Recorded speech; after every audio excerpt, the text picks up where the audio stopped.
Yale in Montreal. I'm a PhD student with Nick Cowan, and I'm going to talk to you about a night-side temperature, a universal night-side temperature on hot Jupiters. So what we wanted to do was to use the night-side temperatures of hot Jupiters as probes of heat transport on these planets. So here we have a little artist rendering of a hot Jupiter. It's tidally locked and synchronously rotating, so it always shows a side towards its host star, and there's one side that faces the darkness of space. So any heat that you detect on the night side must have been transported there from the day side. And we can measure the brightness temperatures of the night side using infrared phase curves from Spitzer Space Telescope or WIFC-3 on Hubble. And so this is just a cartoon of a phase curve, and this is this shows the brightness of a planet as it goes around its host star, and we can see that the brightness changes as a function of time as different parts of the planet, as we observe different parts of the planet. So I collected phase curves from 12 hot Jupiters because we have full orbit phase curves for these planets. And with a full orbit phase curve, you can get the night side temperature of the planet.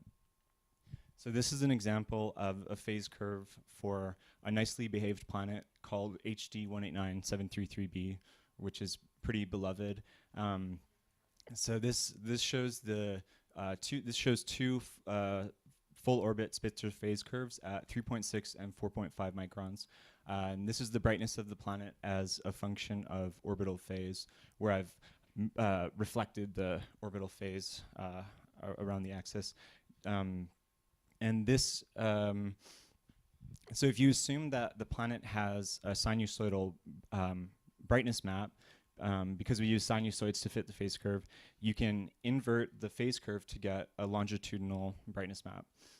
So this bottom graph is the longitudinal brightness.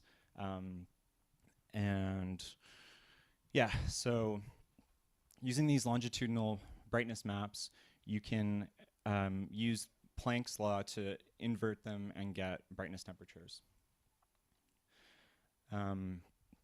So this is what happens when you do this. You get, this is a 2D effective temperature map of HD 189. Right here is the substellar point. And you can see an eastward offset that we see for a lot of these planets.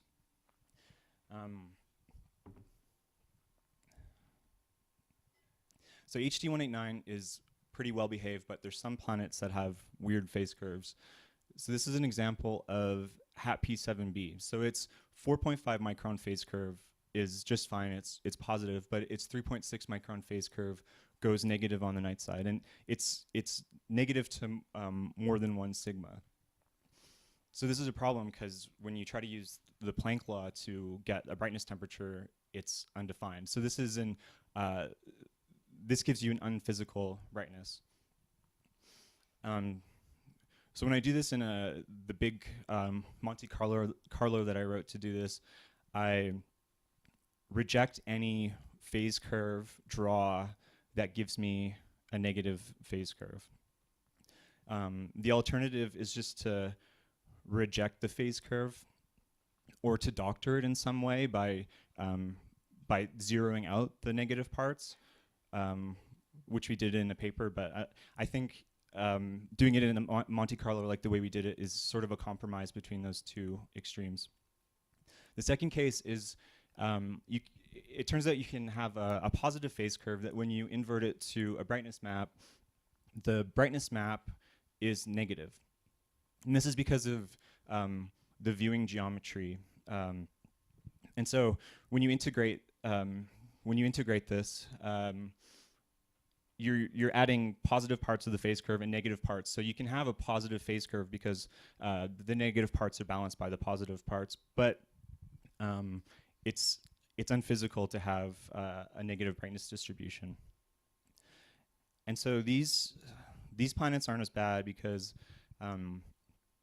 the convolution from to go from a brightness map to a phase curve will integrate over any odd harmonics. So this is like a big spaghetti thing, or like a rat nest or something. Yeah, the flying spaghetti monster. So the red map is the fiducial map that you get just from taking those phase curve modes that you measure and inverting them. And the black ones are the same map, but adding odd modes. So basically, all the things in this rat nest will integrate to give you an equivalent phase curve. So for these planets, like WASP-18b, I add the rat's nest to the brightness map, and that saves us from having negative brightness on the night side. All right, so once I have the map, I integrate over a hemisphere to get an effective temperature, because that's what we measure with phase curves.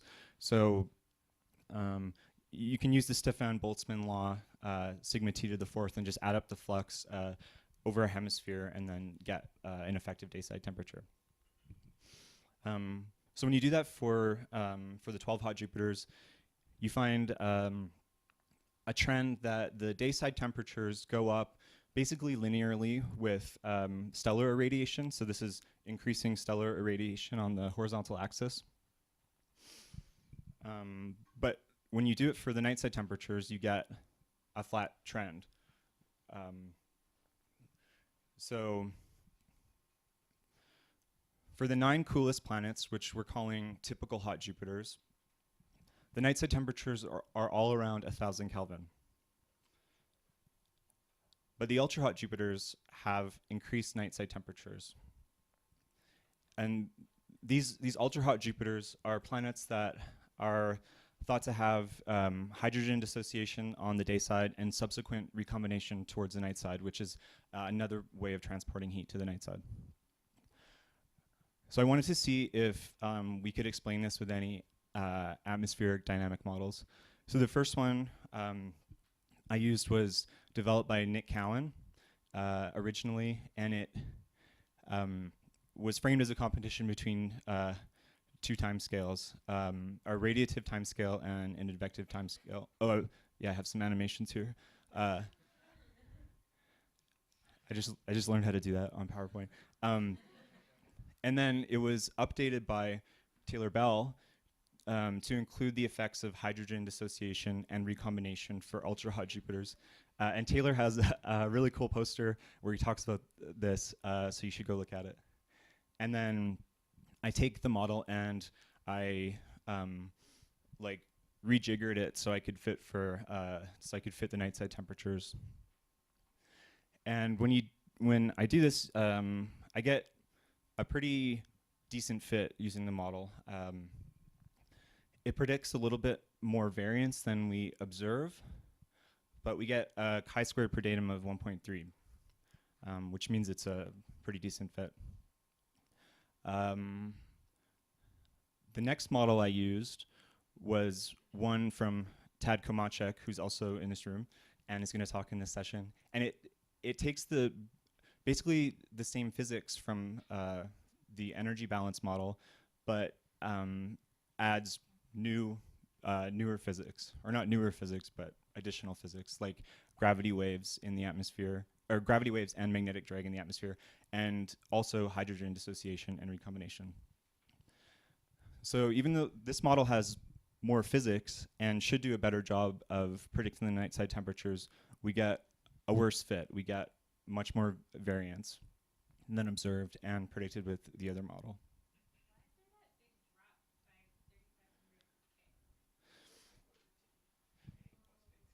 Yeah, so WASP-18 is huge. It has a lot of gravity.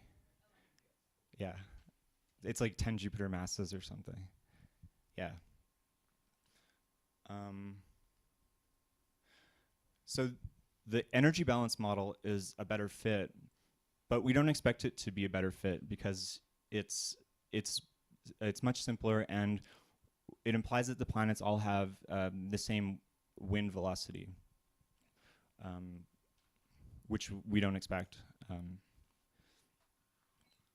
So we think it's clouds. And the cartoon is a metaphor for like how complicated we've gone with this. So we think that there's like a thick, a gray, optically thick cloud deck that covers most of the night sides of these planets, and might be the same species of clouds based on condensation curves like silicate clouds. But we need things like Cloud Academy to understand this. So yeah, anyway, thanks.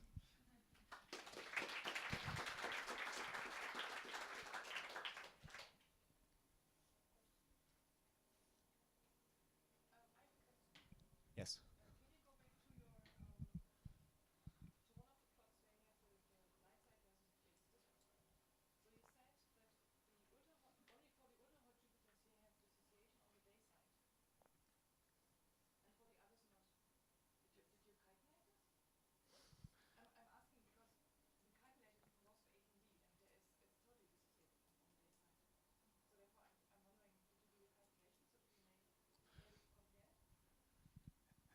So the model takes into account hydrogen dissociation for all the planets, but it seems to only be affecting these planets. So I don't remember where the peak of where hydrogen dissociation happens. Do you remember, Taylor?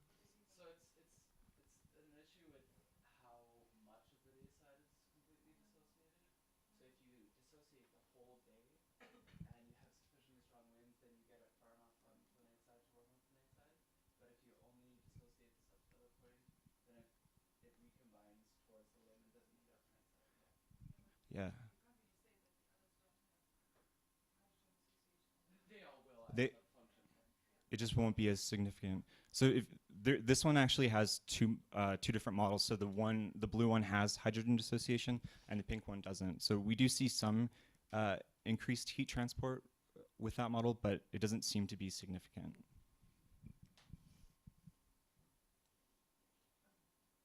Yeah, so there was a paper roughly at the same time you put yours on archive from BT et al., which kind of tried to go towards the same conclusion. One difference, though, is that they have way bigger error bars on those points. Can you comment on why do you get such smaller size of your error bars? So I don't remember offhand what the magnitude of their error bars were, but Because they have some that goes compatible with zero, basically. They have a bunch of planets that have no detected night side, apparently. So it's the same set of planets, but for some of them, they actually go towards a non-detection of the night side. yeah. So theirs were for they were looking at just the brightness temperatures in 3.6 and 4.5. Yeah, and mine I'm not exactly doing this, but I'm sort of taking like a weighted average over both. So for instance, Happy 7B had basically zero. It had a negative night side temperature at 3.6, but at 4.5, it had a high night side temperature. So I think this sort of comes out in the wash, and I have an extra plot where I did kind of what they did. So I don't know, maybe you can see it. Yeah, so the red one is what I did, and the black one is what you do if you just take the phase curves at face value and allow the brightness temperatures to be 0 at 3.6 microns.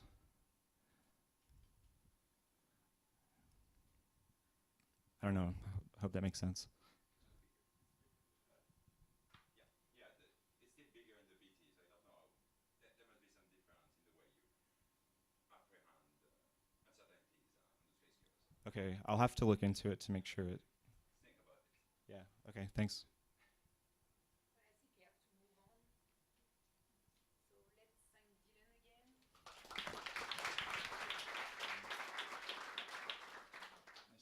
Thanks. Do you want this karaoke?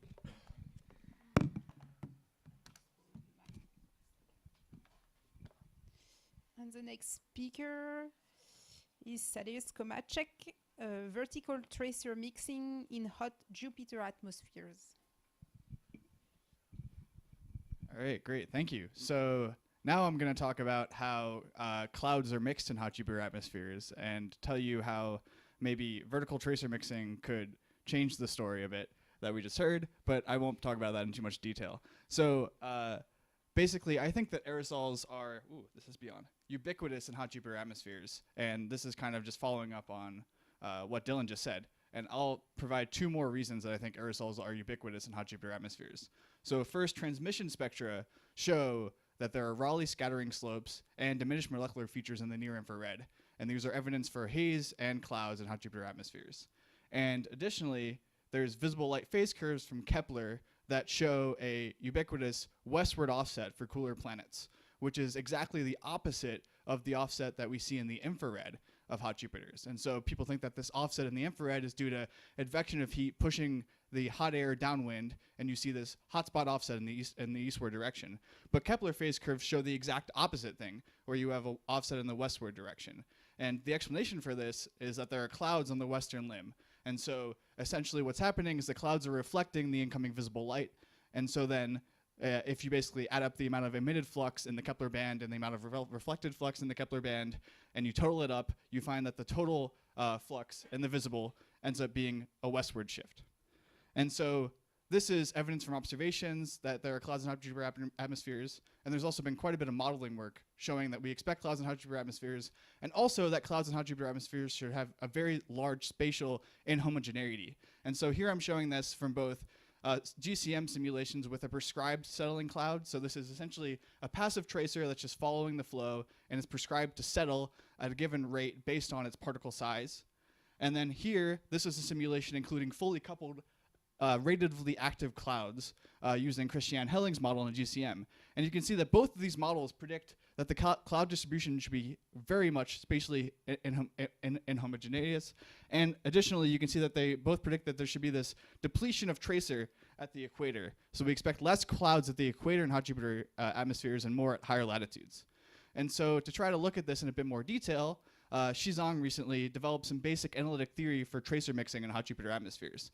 So he's showing a plot schematically of the longitude versus pressure dependence of the tracer mixing ratio, which is written as chi here, and it's shown in these orange lines. And so where there's more tracer, you have a plus delta chi, a positive tracer perturbation, and you have positive vertical velocities. You are mixing tracer, in this case, downwards. And when you have less tracer and a negative vertical velocity, you're mixing less tracer upwards. And so essentially what he showed is that if you have a positive correlation between the tracer abundance and the vertical velocities, you will have net tracer transport. And so essentially you don't just need vertical velocities to mix tracers, you also need a net increase in tracer at the place where you have positive vertical velocities to mix tracer. And so this is very important, and will come up in a second when I show you results from my GCM simulations looking at tracer mixing in hot Jupiter atmospheres.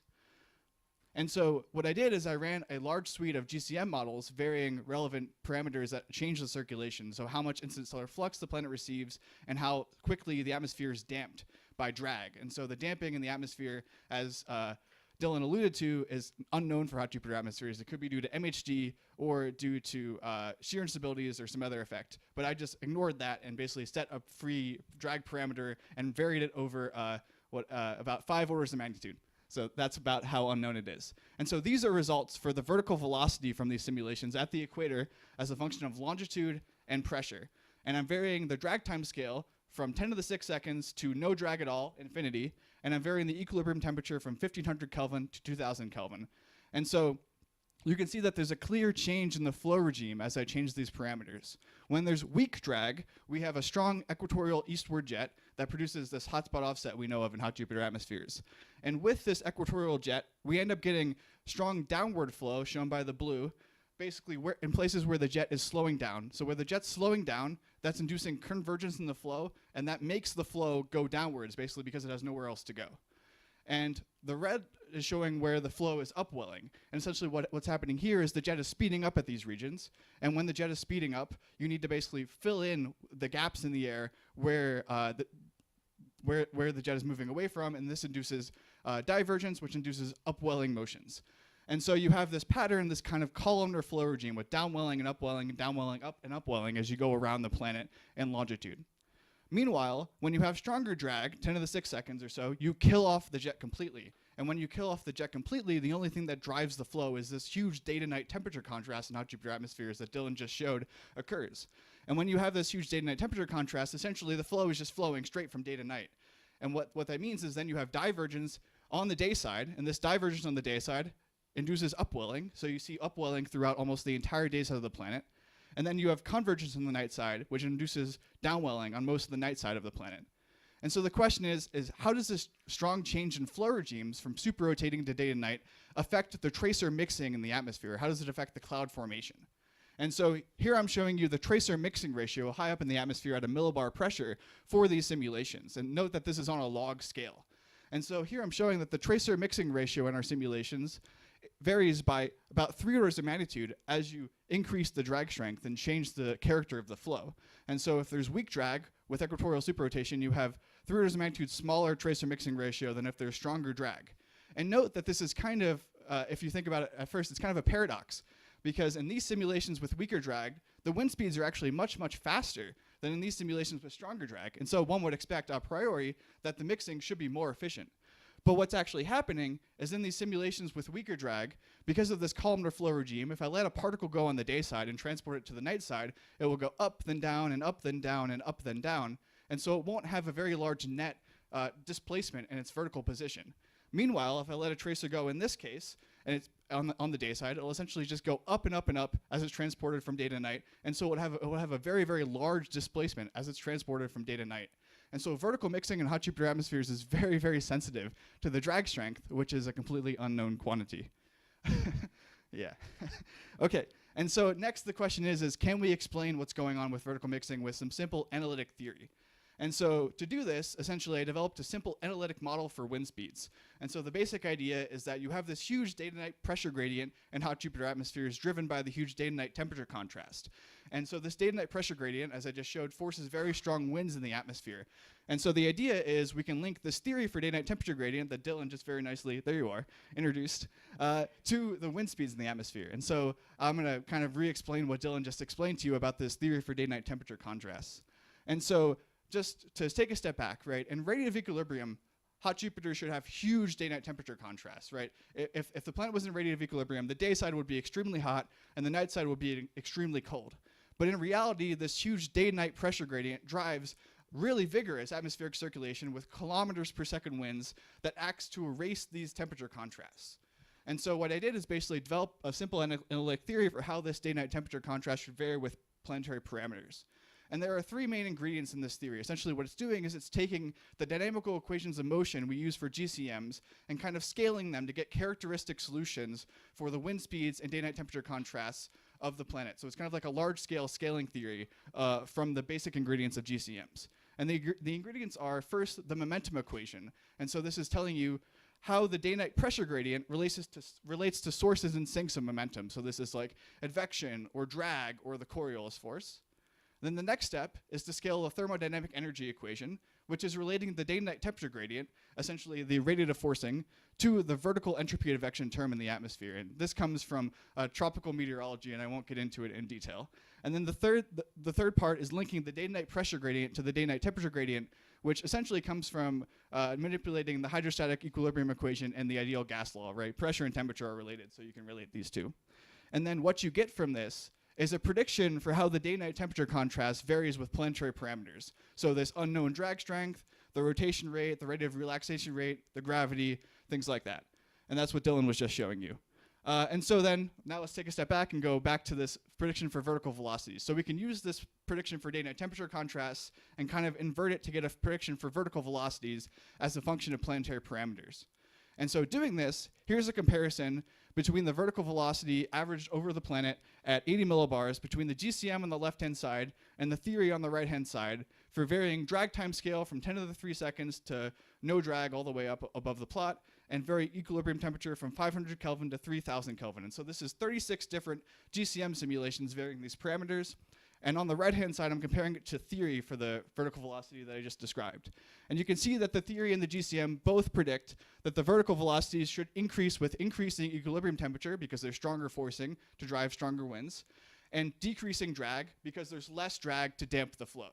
And so the theory, note, it's not actually tuned to the GCM at all. So this is basically a first principles theory, yet it still shows relatively similar values of the vertical velocity, which is nice. But the question is now, can we take this a step further and try to predict the actual mixing rates from the theory? And so this is essentially predicting the KZZ that we've heard about a lot, this one-dimensional effective diffusivity from our theory. And so to do this, to predict the KZZ, I basically noted that hot Jupiters are stably stratified. They're very strongly stably stratified because they have larger radiation from the above, essentially inhibiting convection. And so I used a simple theory from Earth's stratosphere to link the vertical velocities to the diffusive mixing rate, KZZ. And so doing this, here's the comparison between the GCM and the theory. And so you can see that the theory predicts that the vertical effective diffusivity increases with increasing equilibrium temperature and drag strength, just like the wind speed does. But the GCMs, they increase with these two parameters up to a drag time scale of about 10 to the 6 seconds. But above this, in the super-rotating regime, the GCMs show that the KZZ is much, much smaller than predicted by the theory by a factor of 5 to 10. And so essentially what you're seeing here is this same transition between day to night flow and superrotation that I showed earlier, but now popping out strongly in the KZZ. And so essentially, right, the theory works very well in the day to night flow regime, but in the superrotating regime, the dynamics get a lot more complicated.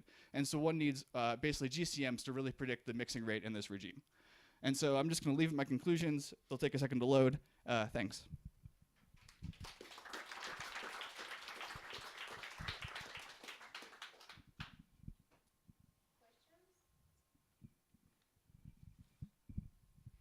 One slide back on It's supposed to load. what is loading. That slide. Sorry, my computer's slow. Oh. Yeah, but So in the super rotating regime, it looked like KZZ actually didn't vary that strongly with parameters anymore. So would the dumbest thing just be run a GCM once, you get the value, you don't need the GCM anymore? Yeah, so it does vary. You can see it does vary. It's not completely independent, right? So you can see the KZZ is still low in this regime, and it increases, and then interestingly, it decreases at higher temperatures. I don't understand that in detail, but it is varying by orders of magnitude as you increase temperature, so it's not independent of temperature, no. Yeah. Christian. Sorry.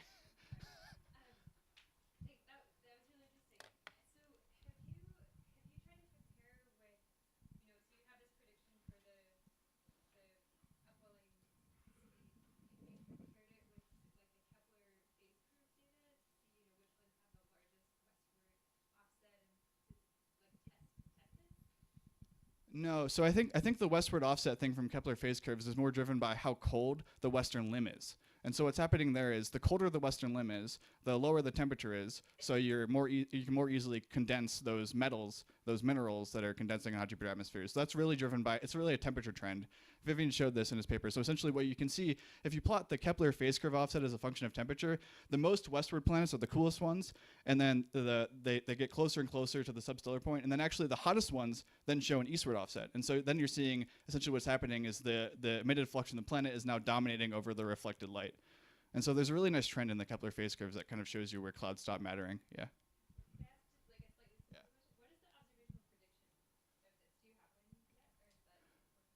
Yeah, I guess the observational prediction is that you would see a lot more clouds if drag was slightly stronger. And so maybe you could look at hotter planets and you might end up seeing more clouds for hotter planets than you might expect because of MHD drag. That's kind of the prediction, but there's no really concrete thing. It's mostly theoretical at this point, yeah.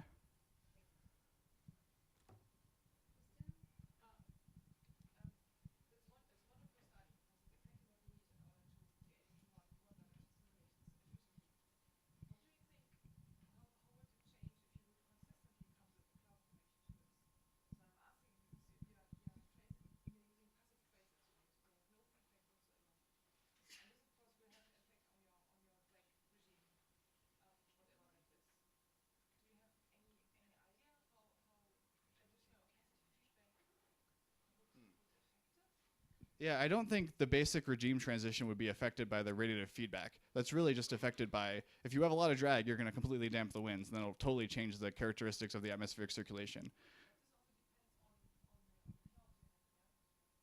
Yeah, it does depend on the clouds, but I think the radiative heating and cooling rate from the clouds it's tiny compared to the radiative heating and cooling rate from the irradiation itself. So the basic trends with the radiation, I think the radiation from the star is going to dominate over clouds. But yeah, I'm not sure exactly how it will affect at like the percent level. Yeah. Do you have a? One answer of that is we run GCMs for TIO with or no TIO cases back at the time where HD 209 could be a TIO dominated planet. And so it's kind of the same effect, like you put on the baseline an observer high. So as I remember, it makes you like a like a 100 magnitude difference in the KZZ of the tracer. So it does have an impact. It doesn't change completely the flow, but the strength of where you're actually heating the atmosphere does change the strength of the Yeah. KZZ. Putting in clouds doesn't kill the super rotating jet, right? Putting in TIO doesn't kill the super rotating jet. No, Yeah. it's not that gonna change the main patterns, but it might change a bit the amplitude of Yeah, the I agree. you get. Yeah.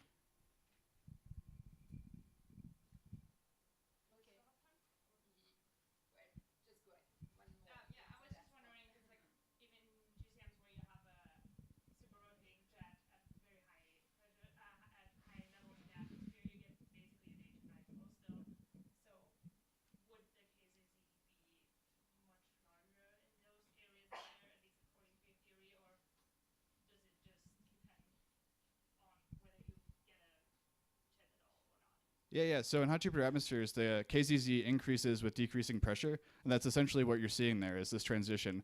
And that transition is driven by basically the comparison between the radiative time scale and the wave time scale. Basically, you get to a place where the radiative time scale is now fast enough that it kills out the wave driving of the super rotating jet.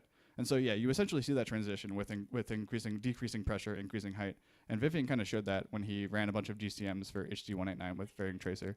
I know that there is this trend, well, when you're able to do this, but that's very interesting because I never knew the reason for that. Yeah, actually, I never connected that until you asked that question. Yeah.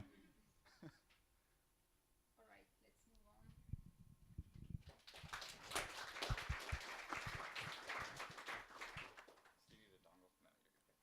And the next speaker is Karen Molaverdikhani, the hot detached haze of HAT P12b.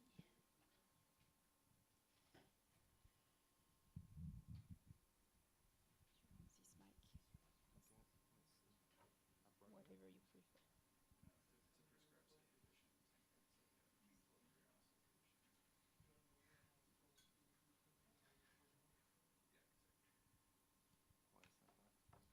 Which one are you using? Is that the same one as the previous one? Yeah. I don't know. I've been acting weirdly, so. Okay, no, it's not the same one. It is not the same, all right. I think the scaling is different.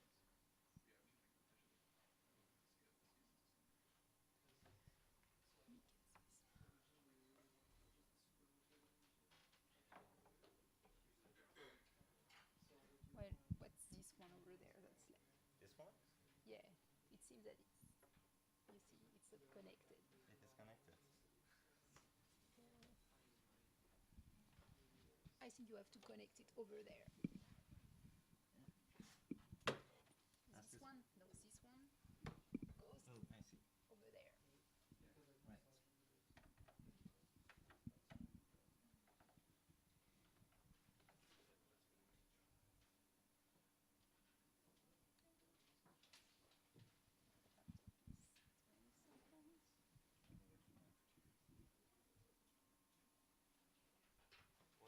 This is what's working, right? I don't know. Let's try this other cable. This one? No, this one. Okay.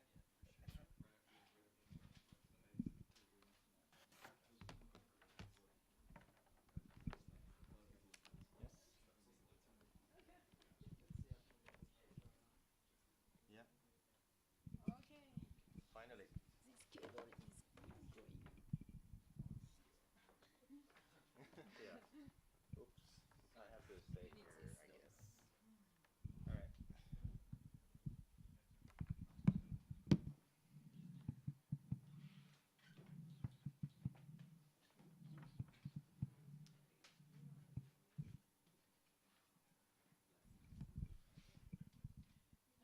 Here we go. All right. Okay, I just want to talk about this maze that we face for HAT-P12B. And let me just jump in and show you the famous, David plot from 2016. We all know that if you see kind of features in the HST, wavelength range, see the bottom feature and the radius scattering, probably we are seeing a sunny day on an exoplanet. But as we change the target, we see a zoo of slopes. So here you have the schematic, cartoon of that. So we think if we change the, if we observe different slopes, Laura will talk about this later more. We see different kind of, hazes, different kind of, clouds at different pressure levels. So among them, these two targets have almost the highest, slope among these, 10 targets that David actually studied. So what would be your, guess about the cause of these slopes? Any ideas? A star? One more? A star, spots, and clouds. 2. Anything else? Photochemistry. Nothing else? Okay. All right, so regardless of that, we try to just, scale the one kind of, scale the hydrogen, for example, a cross section to just fit that with free retrievals, right? We do not care about the cause. But if we think about the cause, as you said, it could be clouds, photochemical, or another kind of, haze or clouds. And stellar contamination, it could be instrumental, right? It could be. Or something is happening during the data reduction. So we should be careful about that. So here, as we've heard just about this stellar contamination from Ben, so we can actually somehow mimic the slope with just a stellar contamination, right? So that's one possibility. But is that the case? So I just have to mention that Ben has a really wonderful, model, CPAT. So if you like, just talk to him after the session about the model. But let me just, talk about this planet, HT-189. We all know that. But there are some evidences that the star is quite active. So we think, so we do not have the right observations to actually check this. So there was a recent paper by Pinhas and colleagues on this set of targets, which they studied the contamination from the star, but they had to exclude this planet, because they didn't have the right data set to actually check the stellar contamination on that. So that leaves us just one planet. That's why we selected this one. And it requires some simultaneous photometry to actually see whether we do have this kind of stellar contamination or not. But in addition to that, we all know this wavelength range is covered by HST, and that one is Spitzer. But in a few years or more, we no longer have access to HST, and JWST will come in the to provide us with the new observations. So we do not have anything to cover this wavelength coverage, right? So one thing that we can do is observation from the Earth's ground-based observations. So that would be another motivation to study this planet with ground-based observations. So we tried that. And here's an example of the observation of this planet, HAT-P12B, with LBT. Modus 1 and 2 in the blue channel. So you see it is quite nice, and the data was reduced by exofast, and the transit actually parameters were fitted by that. And here's the transmission spectrum for the HST, and this one is LBT. So you see it is quite good. But David actually, saw the potassium line there and a little bit of sodium, but we do not see that here. So, and we tried, with a smaller binning, it is not there. Another difference is the offset, but the slope is quite similar. Could it be all caused by stellar contamination? Okay, so we tried that, and if you want to just create the whole slope just by stellar contamination, we need to have a huge coverage by the star spots and huge temperature contrast. So here's our photometry, and you see if you have 20% coverage by the stars with that contrast in the temperature, we would have that black modulation, which is not the case here. So we have about less than 1% spot coverage in this case. Then we think the slope is real, and now we need to know what is causing that. Of course, the stellar activity could cause a little bit of offset. Maybe that's why the Hsc observation has a different offset, because it was at another epoch. Okay, so let's model this planet, and just to let you know, this is Saturn planet, and it's really low density. Temperature is quite low, 1000 Kelvin, and I just stole this beautiful condensation curves from Mark's paper. So you see some of the important, condensates, and this is TP structure from Jonathan Fortney, cloud-free model. So you see, if it crosses these condensation curves, as we've heard a few times, we could have, cloud somewhere.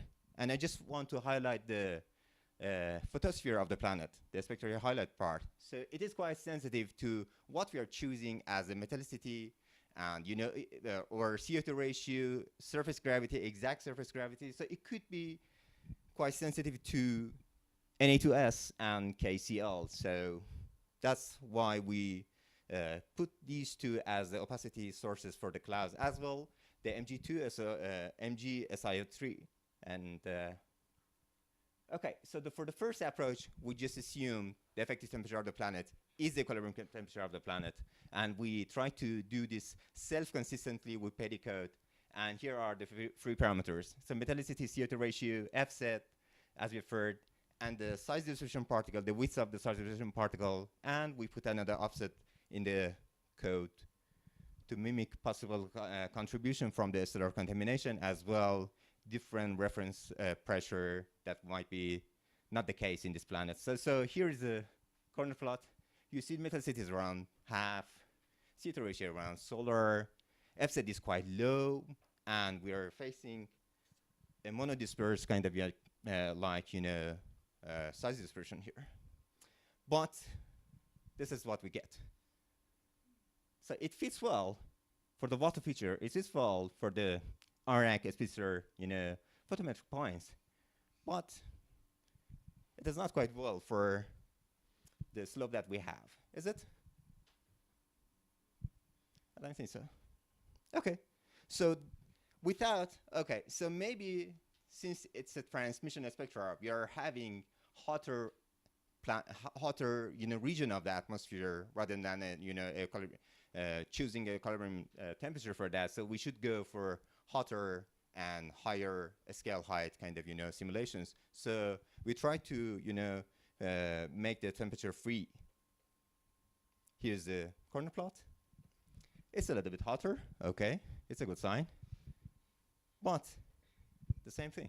So it doesn't improve much. The same problem. So maybe there is a stitching problem here between the two data sets. Okay, so maybe if we just move this part a little bit down, we could get something nice here that fits everything well. Okay, we tried that. And you see, it doesn't change much. So here's the model actually uses two different offsets, right, at the 1 micron. And you see almost no change. But all we know is the planets are 3D. Some of them has name. And here's a GCM that we ran for this particular planet, assuming solar metallicity, and you see the distribution of the temperature at the two limbs. So we try to actually use different profiles, dusk and dust profiles, to actually fit this. Here we go.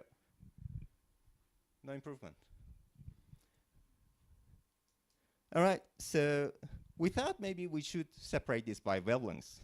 So maybe we need to go to this kind of approach that we fit something for the Rayleigh-like haze and another thing for the rest of the near infrared and infrared part of the observation, as it has been done recently and before that. So we tried to do that. So here's the fit just for the Hsc and Spitzer observations, and it fits quite well. So you see the water feature there and a little bit of water and CO2 over there. And this one is for Rayleigh scattering. I would say it's okay, but just by looking at the rest of it, I'm not sure, right? But nevertheless, that's a solution. Yes, no, maybe. And that means we have a hot haze on the top of a cold cloud deck, a bimodal solution. So I'm going to skip the details, but I'm going to show you two examples in the solar system that we do have a detached haze on the top of a cloud deck. So one is, as you all know, Titan. Let me just zoom in.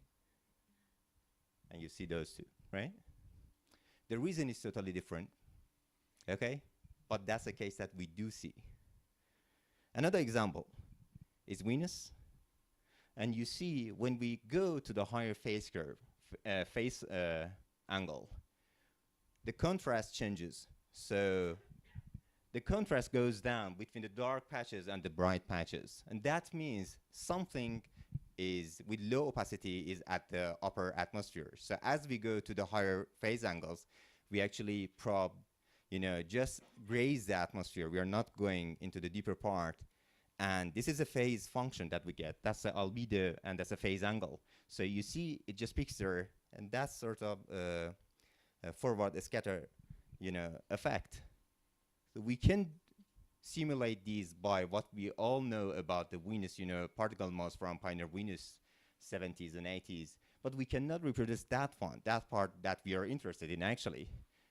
And it could be some sort of, small particles with really a high refractive index. But who knows?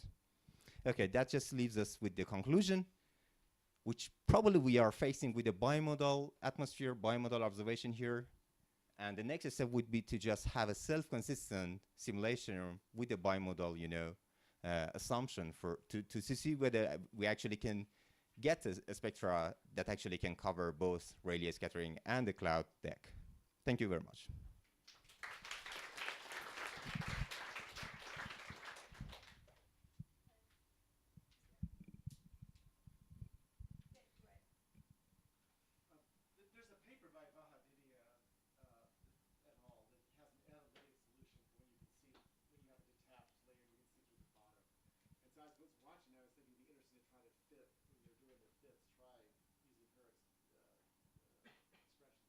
Good point. Yes. Yeah.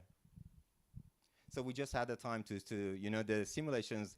So these results were the results of more than 7,000 self-consistent simulations, and each one of them takes more than 1 day to converge, and that's why it takes a long time, to find that the simulation is wrong, and to go to another approach. So yes, and we will try that definitely.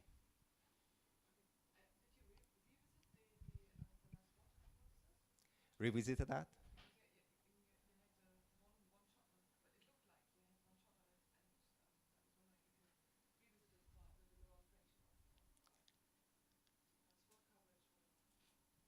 So Ben is there. I think Ben can actually address that very much better than me, but basically based on the photometry that we have, we think it doesn't produce mimics in a slope.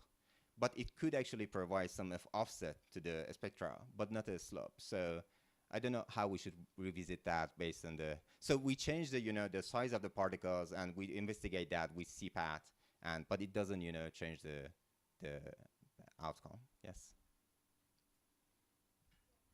Looks like all the model you fit for the optical band has the potassium dissociating feature, and how you're displaying, you didn't see that as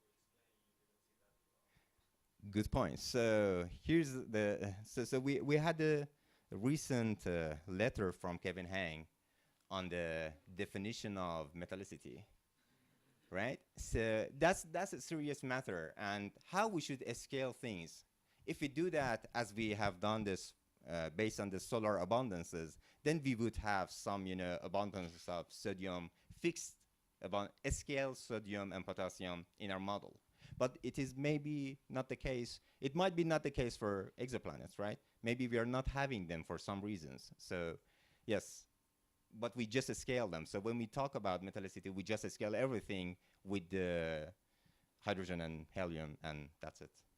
But that's a good point, yes. So I just add something on that. That's why we need also free retrievals, not only self-consistent simulations. So we need both of them to see what is going on. Okay. All right. I'm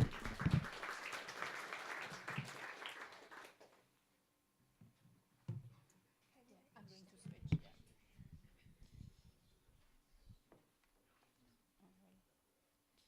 And the last speaker before the coffee break is Hannah Diamond-Lowe, comparing the terrestrial exoplanets JG1132b and LHS 1140b using ground-based transmission spectroscopy. Thank you. Thank you. Yeah. Okay. So my name is Hannah Diamond-Lowe, and I'm going to be talking about ground-based transmission spectroscopy of two terrestrial exoplanets, GJ1132b and LHS 1140b. This will be a data-driven talk of small bodies. Okay. So because this is Cloud Academy, though, I wanted to start with my favorite picture of Earth above its clouds, and my favorite part is this sort of transition from the upper atmosphere that hopefully we might one day detect on an exoplanet. Okay, so to zoom out a little bit from Earth, it doesn't work, that's fine. To zoom out a little bit from Earth, we have the solar system terrestrial exoplanets. I'm gonna move this over. Mercury, Venus, Earth, and Mars. And if we take sort of a broad look at their atmospheric compositions, we see that there's a lot of variation even within the solar system. Venus has many bars of carbon dioxide, Earth dominated by nitrogen. Mars is much smaller with a much more tenuous atmosphere. And then we have Mercury with not much going on atmospherically at all. So what we can say is that the solar system terrestrial planets have high mean molecular weight atmospheres or no atmosphere at all. And I'm just going to take a quick minute to address this mean molecular weight situation if not everyone here maybe thinks about it all the time. So a mean molecular weight is just a parameter. It's usually defined by the variable mu. And it's just the average mass per particle divided by a hydrogen mass. So for example, molecular hydrogen, so two hydrogens would have a mean molecular weight of 2. Carbon dioxide is much heavier, has a mean molecular weight of 44. So low mean molecular weight atmospheres have mu of about 2, and these are what I would call extended or puffy atmospheres. High mean molecular weight atmospheres would have a mu greater than 2, so they're going to be heavier and they're going to be held much more tightly to the planetary surface. Okay, so knowing that, I hope you'll agree with me that solar system terrestrial planets mostly have high mean molecular weight atmospheres. But what do terrestrial worlds around other stars look like? So to try to do this experiment observationally, we need some stars. And I'm going to mainly focus on M-dwarfs. This is my really bad artist impression of M-dwarfs. But we're interested in them because there are a lot of M-dwarfs nearby. And because these are small stars, we can actually get a lot of information from a planet transit. And also maybe some information about a planet atmosphere that's transiting an M-dwarf star. The two M-dwarfs that I'm most interested in these days are GJ1132 and LHS 1140. These are interesting because they're really similar. They have about the same mass and radius, and they both have really long rotation periods, and they're the same spectral type. And both of them host planets. So the planets if we start with a little M dwarf over here on the left, this is where the orbit of GJ 1132b would be. And this is where the orbit of LHS 1140b would be. And these are actually about to scale. Here are sort of the most interesting planet parameters. And the ones that I'm actually most interested, maybe this works, yeah, is this insolation parameter, right? So how irradiated the planet is. So GJ 1132b is highly irradiated, almost 20 times Earth's insolation, whereas LHS 1140 is much less irradiated, so only about half of Earth's insolation. So what do we think these planets, the atmospheres of these planets might look like from the theory? This is from a paper by Lopez and Fortney in 2013. What they did was basically take a sort of rocky core, dump a hydrogen-helium envelope on top of it, and then evolve it through time at different radii and incident fluxes and see what happens to that hydrogen-helium envelope. This little orange box here is where GJ 1132b would fall in this diagram.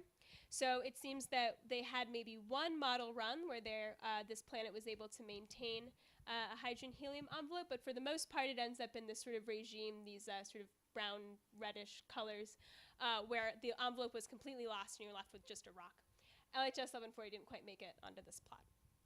Okay, but to stay with GJ 1132b, this is, and there's a really interesting paper by Laura Schaefer a couple of years ago, where she actually coupled atmospheric radiation models with interior planet models, with the argument that an atmosphere does not exist by itself. There's actually some surface processing that happens. And so she was able to predict from her models that when she focused on oxygen, water would be dissociated by the UV radiation from the host star, and then the hydrogen would be lost to space, taking some of the oxygen along with it, but some of the oxygen could also be left on the planet, sequestered in the mantle. Later, if this is outgassed, it could recombine into molecular oxygen, and she found that probably one of the most common outcomes of her simulations was a tenuous atmosphere dominated by abiotic oxygen. Okay, so what do then we do as observers, or maybe just me? So we observed 5 transits of GJ 1132b from the ground at the Magellan telescopes at the Las Campanas Observatory in Chile. And we did this to try to get a transmission spectrum of this planet. So I know Laura Kreiberg's going to talk a lot more about this tomorrow, but I just want to set up the geometry for you. Transmission spectrum basically just means that we're looking at a planet transit, and we're looking specifically at the light from the host star as it filters through the atmosphere of the planet, and we want to do this at different wavelengths, and that is going to give us a transmission spectrum, which looks like this. So this is a transmission spectrum of GJ 1132b. We've got the transit depth in a percent on the y-axis as a function of wavelength with 1 sigma error bars. As you can see, this is a really small signal. It's less than 1/4%.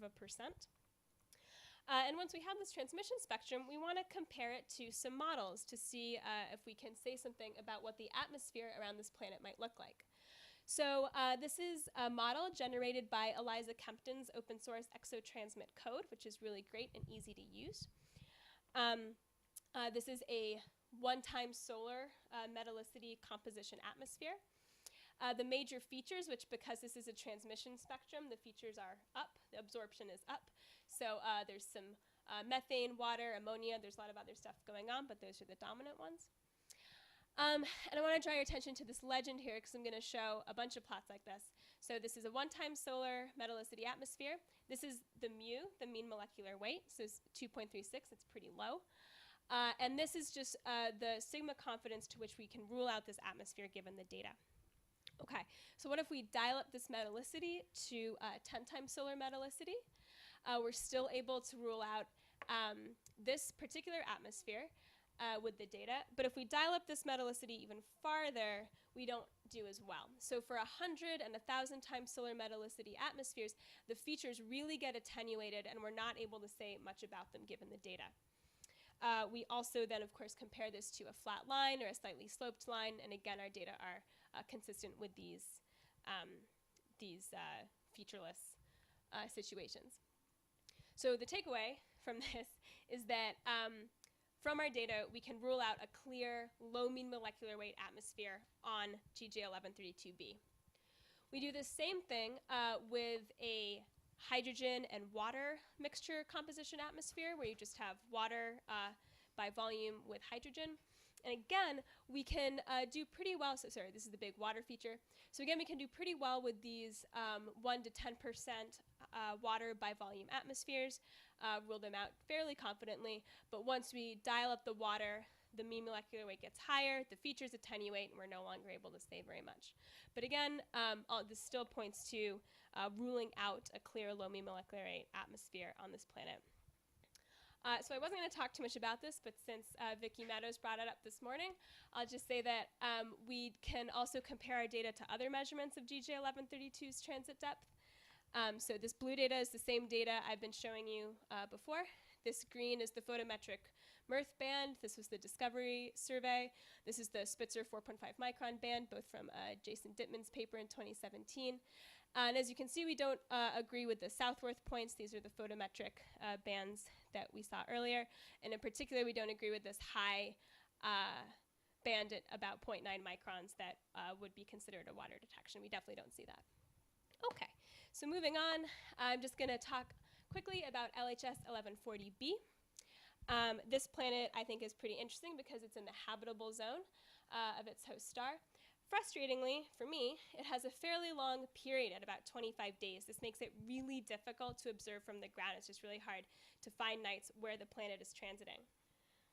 So we tried to take advantage, though, of the Magellan telescopes and actually use both at the same time to observe the very rare transits of this planet. So this is a picture taken in 2017. This is the twin Magellan telescopes. They both have multi-object spectrographs, and they are both looking at a transit of LHS 1140b. We're going to do the same thing with this same setup this coming November, and hopefully get some data and then combine it and say something. Okay, so the main takeaways. We do not have a clear low mean molecular weight atmosphere on GJ 1132b. And I hope also a takeaway is that these observational methods and the analysis methods, they can work for small planets. We can say something about their atmospheres, and hopefully we can use them soon when TESS delivers us a ton of new small planets. Thanks.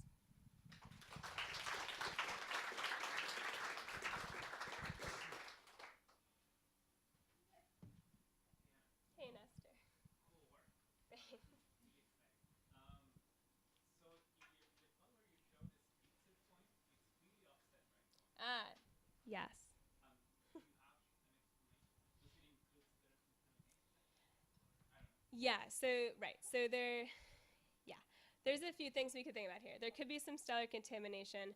The Spitzer point is farther into the red, so the contrast of any spots on the star are going to be less of an issue. That might be at play. I actually think the more interesting thing is why this Mirth point seems a little bit lower, since that's mostly the same, that photometric band aligns more with our data points. But yeah, we don't have like a clear reason why that is. There's probably some systematics in both data sets that might account for these tinier offsets. Yeah.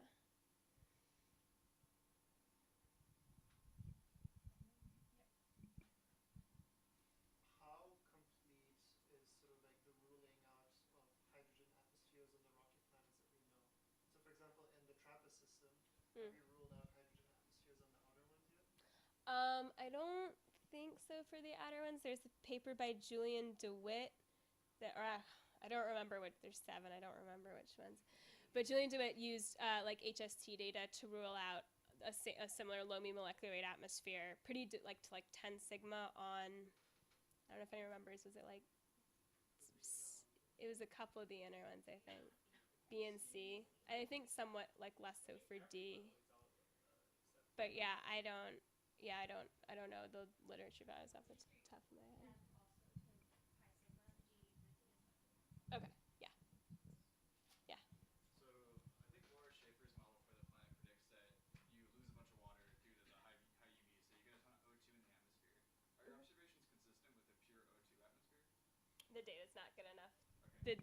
The data's not good enough to say anything about that.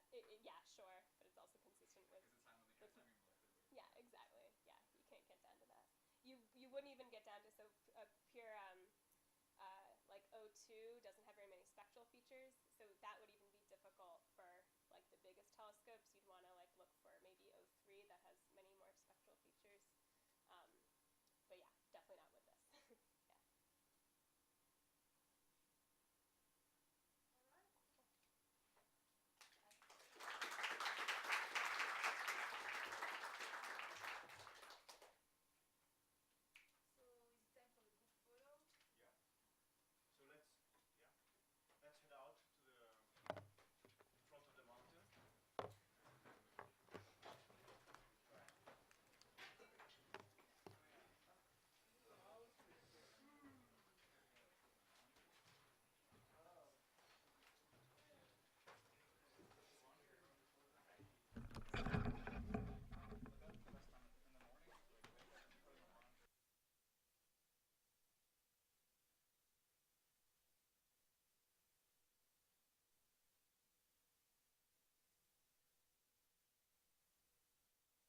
All right, so for this last session of the day, we will have 2 contributed talks and 1 invited talk.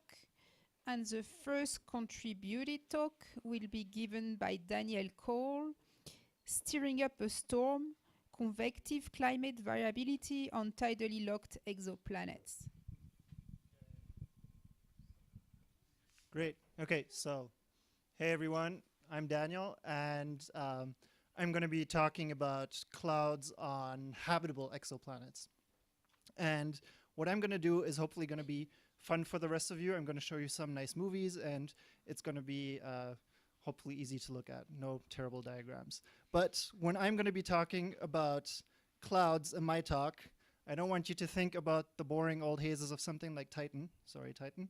But instead, I want you to think about real clouds, thunderstorms, moist convection, something like what you see right on this picture here, which is a thunderstorm above the Pacific, which is a snapshot that somebody took out of a plane. Okay, you guys should settle down before I continue.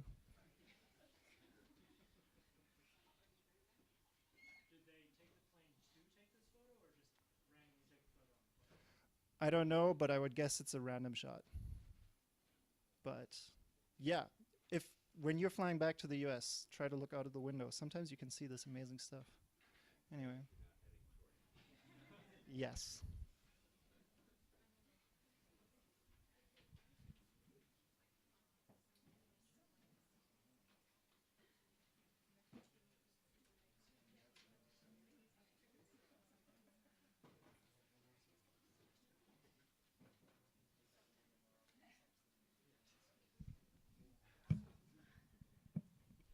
Okay. Yeah, almost wonderful. Okay. No, this is great. Okay, good. So now that we're all here, this is going to be hopefully an interesting talk about clouds. So, and the new thing that I'm really going to do is use a different kind of atmospheric dynamics model, a very high resolution one, to look at what would these guys actually look on a rocky exoplanet. Okay, so first, background. We've heard this before in Tony's talk, but we know that clouds are very important for Earth's climate. And so it seems very straightforward that probably clouds should also be very important for the climates of other planets. So if we want to find habitable planets around other stars, we need to know how their clouds work. And chances are their clouds are going to be pretty different than the clouds that we have on Earth.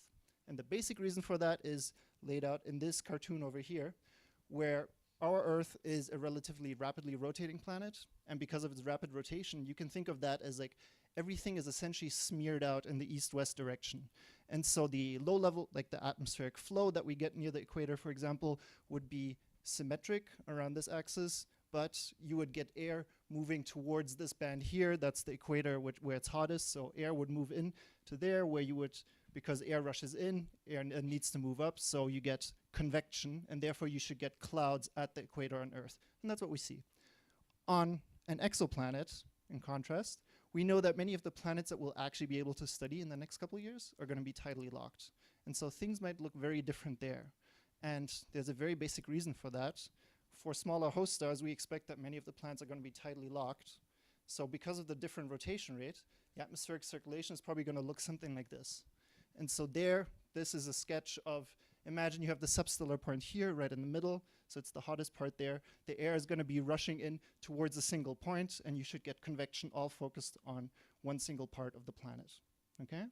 And it turns out that if you take a complicated atmospheric model, these things are called global climate models, and you simulate what this would look like. So take an Earth-like planet over here on the left and an Earth twin, but now make the twin tidally locked. You get really drastically different cloud covers. So what I'm showing you here are maps from Jun Yang's work of high cloud covers, so convective clouds. And what you get here is this big band of yellow around the equator.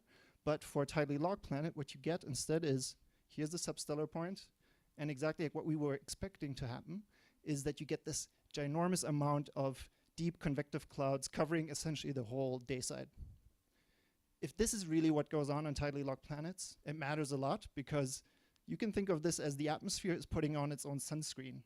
You put in all the reflective stuff exactly where the most sunlight hits the planet, and so you can actually keep the planet cooler to much, much higher insolation. So you can move it much closer to its star before it goes into a runaway. So this thing matters if you want to, say, plan LUVOIR or talk about habitable planets. One of the issues with this work is that they use global climate models. So, okay. So a short primer, global climate models. You take the whole sphere, you chop it up into latitude, longitude boxes. You try to resolve the physics that's happening in each box and how they communicate to each other. The problem is that with most modern climate models, you're still fairly limited by resolution. And what I mean by that is that these boxes that you get in modern models are still roughly 100 kilometers to the side. And we all know from Earth, from looking out the window, that clouds are not 100 kilometers big. They may be 10 meters to 1 kilometer big, okay? So if you so therefore these global models do actually a pretty bad job at explicitly resolving clouds, and instead people have to stick in parameterizations, like ways of like simulating clouds even though you don't actually know what's happening on the cloud scale. Okay, so what I'm going to show you is some results where we took a much higher resolution model which people have developed for studying clouds on Earth, and we're going to see what happens. So it's very simple. This model, it's really expensive to run because it's so high resolution. So this is called a convection permitting model for Earth scientists, but what we're going to do is, instead of modeling the whole planet, I'm going to do a tidally locked strip here around the equator of the planet. And you can see this 2D domain, so it's going to be doubly periodic. So a parcel of air that goes out here comes back here, and that's what would happen to a parcel of air as it moves around the planet. And we make it tidally locked. There's a whole bunch of details here, but these are like fairly straight, simple simulations because I don't put in fancy things like Coriolis force and so on. So all we're saying is take a much higher resolution model, look at what happens to the clouds. And what you get is the following. So what I'm showing you here are maps from this very fancy model. It takes a long time to run it, but what I'm showing you here is take that strip around the equator of the planet, unfurl it, flatten it out, and look at it down from space. So this part here is longitude going east to west, and this is sort of a proxy for latitude. But there's no rotation here, so it's like really the latitude very close to the equator. And this part here in the middle is the day side, and over here is the night side. And this is actually very similar to what you get out of a global climate model. Namely, over here, on the day side, you have this really bright spot. That's the reflected. So for those people who can't read that, that's the reflected starlight. So brighter means more reflection.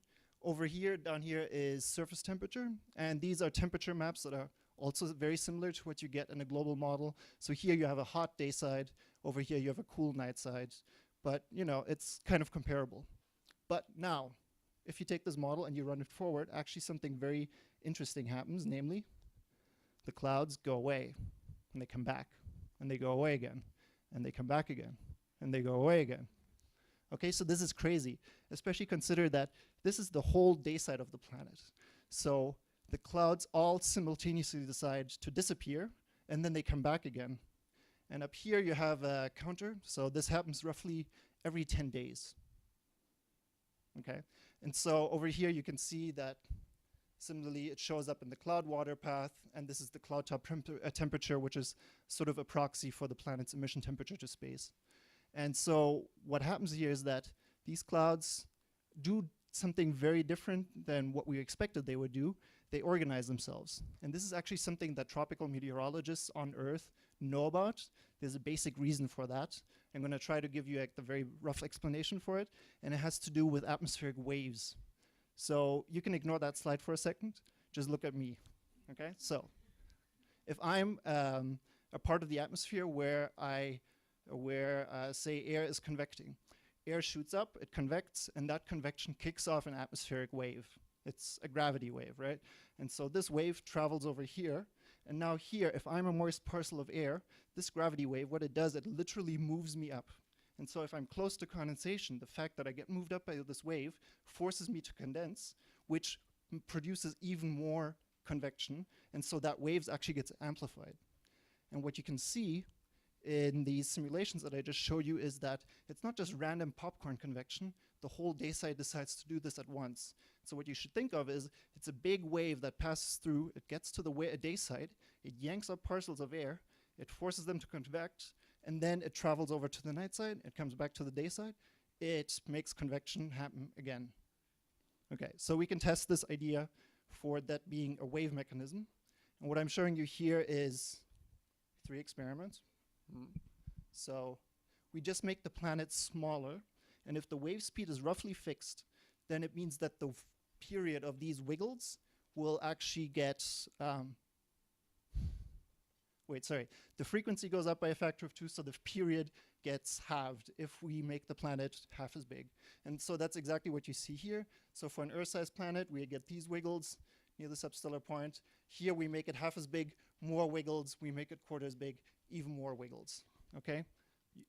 So I think we know why this happens. So we think the physics behind this is robust. This is not just like a bogus thing that comes out of a model.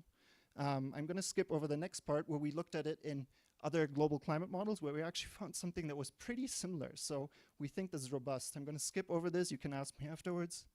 And so this is, I think, the interesting point of why should we care about this, which is it could actually help us. Because remember, the variability is so big, it's sort of like the climate variation is on the same order of magnitude as sort of like any climate mean state. So for example, if you think about the thermal emission of a planet. So, okay, so first of all, the first thing you might think of is reflected light. And the planet's albedo does change by like an order of 2 over 10 days. So it goes from like 0.3 to 0.6 in the course of 10 days. So this is definitely something that Louvois or whatever, if you could directly image such a planet, could maybe look for. But in the nearer future, if you have, say, something like James Webb, what I'm showing you here is a time series. And what I'm showing you here is in the mid-IR, this would be what an infrared telescope would see if it was permanently parked above the substellar point of the planet. In reality, you don't get this. You only get this once every orbital period, but you get the idea, right? And so you can see these wiggles here. And these wiggles mean the day side looks hot. It has a high brightness temperature. And over here, the day side is cold and it has a low brightness temperature. And that's exactly because the clouds pop up. So you see something that's very cold, which is like the top of these convective clouds. And then the clouds go away, and you see all the way through to the very hottest part of the planet, which is its day side. And over here, if you do like a simple calculation for what James Webb might be able to do, this is actually exactly on the same order of magnitude as the error bars of the instrument. And so if you didn't know that you should look for this, you would actually think your instrument is worse than it actually is.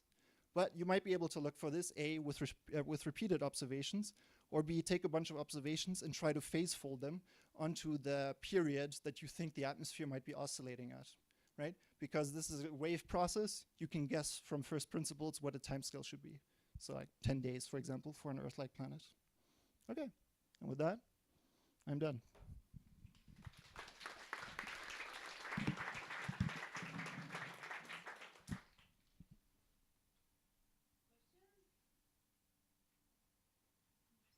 Yeah, Vivian? Surface temperature doesn't change much, right, in your simulation? I remember in the... Right. That's why you actually get this variation, because if there was a radiative feedback on the cloud on the surface temperature, then that would compensate the fact that you're not seeing... If the surface temperature changed, so this has like a 2 or 5 meter mixed ocean depth. I forget which one we used. But so that's already enough to like even out, has like a long enough damping time scale that the surface doesn't really change very much. Notice that the color scale here is really big. It's like the surface will change by a couple of degrees over that scale, but you wouldn't see it on this plot. If I had what? Right, so if you have a desert planet, the question is whether you would still get moist convection or not, right? Right, okay, so if you get a lake somewhere, sure, you could still, like say if you had a lake parked right at the substellar point, you would still get evaporation from it, so that would be enough to drive moist convection. So that's not that crazy.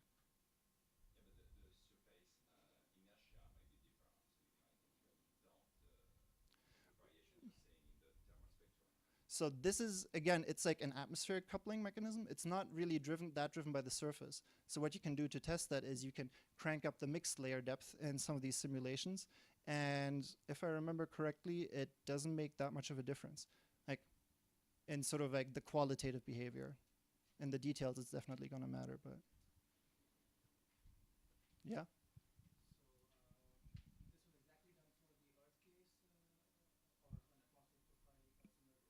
Yeah, so this model is like really a tropical meteorology model, so it's incredibly hard to like try to get it to do something else. That's one of the things that I'm currently working on. But what we did here is just take the Earth twin, make it tidally locked. Does it look different? Which is exactly like the same kind of experiment that people did with these GCMs a couple years back.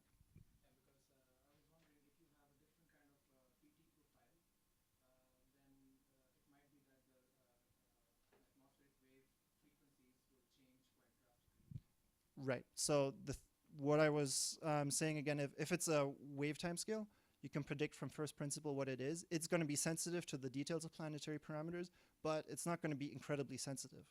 So, you know, for example, it's going to be like for a shallow water model, the wave speed is square root GH. So it's scaled as the square root of G. So if you don't know your planet's mass exactly, say you're off by a factor of 2, it's going to like show up here as an error in square root of 2.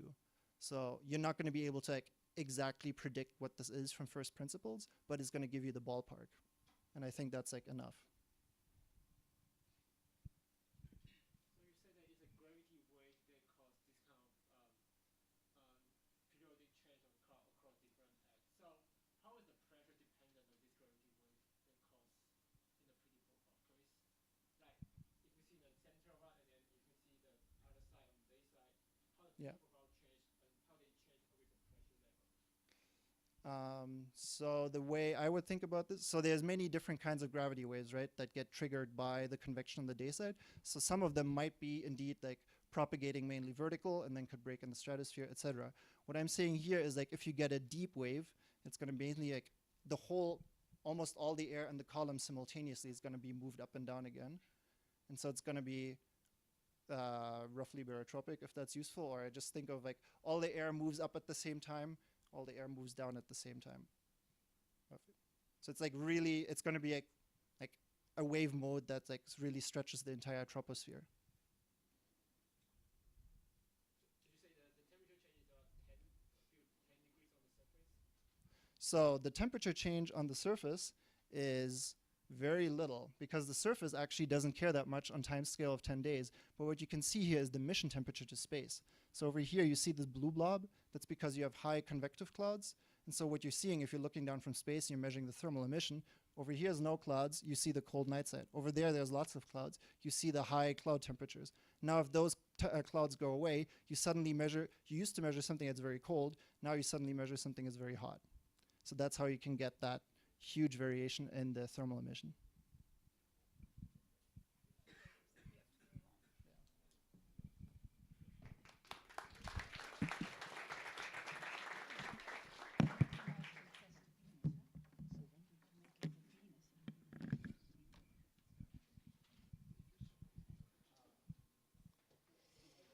And the next speaker is Daphne Stam, and she's talking about polarization as a tool for atmospheric characterization.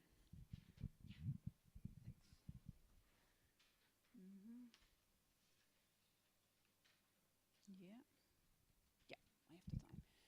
Yeah, so good afternoon. My name is Daphne, and indeed I will tell you something about polarimetry. So as you can see from the program, I changed with Max because he has also a talk about polarimetry, but then more in the thermal. And so I hope that he can use some of my slides to refer to. So polarization. So polarization is basically the vibrational direction of the light waves. So if you look at light from a star like the sun, that will be mostly unpolarized. Of course, if you look at specific regions on the sun, you will have polarized light, but integrated over the whole sun, it is mostly unpolarized. But when this light is actually scattered by a planet, by the gas in the atmosphere, the cloud particles in the atmosphere, the surface, it will in general get polarized. So you have linear polarization, that's something you can see in this graph. There is also circular polarization, where the electromagnetic vector rotates. But that's very small, and so I'll only talk about linear polarization here. This is actually grabbed from a video, an ESOcast 60A, that is about polarization of exoplanets. So that's very nice to look at. So the state of polarization, there are two things. So we usually have the degree of polarization. That is the polarized flux, so the linearly polarized flux in this case, divided over the total flux. So the total is the unpolarized plus the polarized flux. And then there's also the degree, the direction of polarization. So that tells us the vibrational direction of the light waves. And for that you need a reference plane. So that can be any plane, but you have to be consistent. And so the state of polarization of this reflected light here depends on, well, the properties of the atmosphere and the surface, so really on the microphysical properties of the particles, their size, their shape, their composition, also where they are in the atmosphere and how many of these particles you have. And if there is a surface, like on an Earth-like planet, it depends on what the surface is covered with. Is it just rocks, sand, ice, or ocean? How rough is the ocean? All these things make a difference. It depends on the wavelength of the light, because it's the interaction of the light with the surface and the particles. So the size of a particle will, for example, in relation to the wavelength of the light, will determine the degree of polarization of the light. And it also depends very strongly on the illumination and viewing angles. So it's a very angular process. There's also polarization of thermal radiation. So that's the radiation the planet or a brown dwarf emits, because that can also be scattered in the atmosphere. And so there you can also get a degree of polarization. And so that will be the topic of the next talk. So what is so very nice about polarization? Well, the interesting thing is that the state of polarization of the light is very sensitive to the particle properties. So to the size, the composition, and also the shape. As an example, I show you here, these are measurements and numerical fits from Olga Munoz in Granada. So she has a very nice experimental setup where she can measure the flux and the polarization of light scattered by all kinds of aerosol samples. And so this is light that has been singly scattered by the aerosol particles. So there's a laser beam going in, and it's singly scattered because there are very few particles in the beam. And so this is measured as a function of the scattering angle. So 0 scattering angle is forward scattered light, 180 degrees is the backward scattered light. And so the black line is actually the measurement of very small, irregularly shaped olivine particles. And you can see that the flux is very high in the forward direction. This is a log scale, and it decreases, and it's very flat here, and a little bit going up there. And then if you take spheres, and you do a Mie calculation that you have heard about, Mie calculations, and you give these spheres the same size and the same composition as these olivine particles, the blue line is the flux. So it's also high, forward scattering goes down, and you have a bit more structure here because they are spherical particles, and so you have more interference patterns in the scattered light, basically. But here it looks really the same. And then if you take spheres with the same size as the olivine particles, but you let the composition vary, and you make a fit, then you get this orange line. So you get a very flat fit if they absorb a lot of light. So in the flux, you can see that you cannot really make a very strong distinction between all these types of particles. But in the polarization, the degree of linear polarization, you can. Because this is the measurement, the black line. So this is 0 polarization, unpolarized light, and here. And this is 60% polarization here, the top here. So this is 55%. So in the flux, you hardly see a difference between these different types of particles, but in the polarization, you see a huge difference. And the sign of the polarization here is the direction. So positive means that the light is, the waves are polarized perpendicular to the scattering plane. Negative in this case means that they are parallel to the scattering plane. So this gives you an indication of the sensitivity of polarization. And the interesting thing is that polarization is very sensitive to the properties of the light, and this is preserved if you have multiple scattered light. So light in a planetary atmosphere with clouds and lots of gas will not be singly scattered, but it will be multiple scattered. So it will go from particle to particle. And the nice thing is that the degree of polarization as a function of the phase angle of the planet keeps these angular structures of the single scattered light. So this is, for example, a numerical simulation for a completely cloudy Earth-like exoplanet with single and multiple scattering and polarization and clouds and gas in the atmosphere, everything in there. And so you can see here the variation. So it's quite low, the polarization here. It's this is 5%. Positive going negative, so changing direction. And then these 0 points especially, these are called the neutral points where the polarization is 0. And especially these points remain preserved. So here are, for example, 4 types of particles, the single scattering of the cloud particles. And these particles have the same sizes, but they have slightly different refractive indices.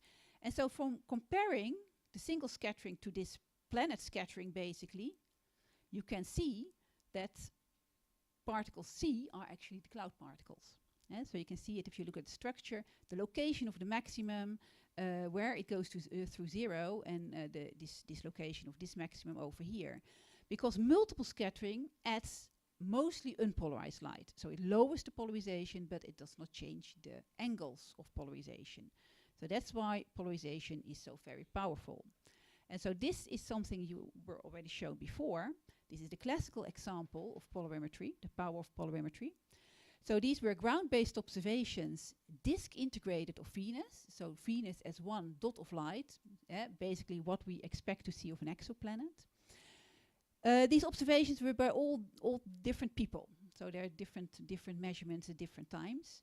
And Jim Hansen and Joop Hovenier, they took all these measurements as a function of the phase angle of Venus at 3 different wavelengths, and they made fits with a multiple scattering polarization model. And so here you can see different lines for particles with a certain composition and with different sizes. So the solid line, the black line, are particles with an effective radius of 1.05 microns.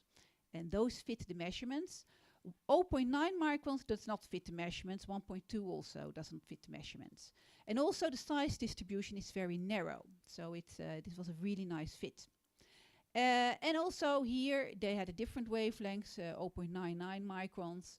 And then here you can see that the curves are completely different. This is 550 nanometers, so 990 nanometers.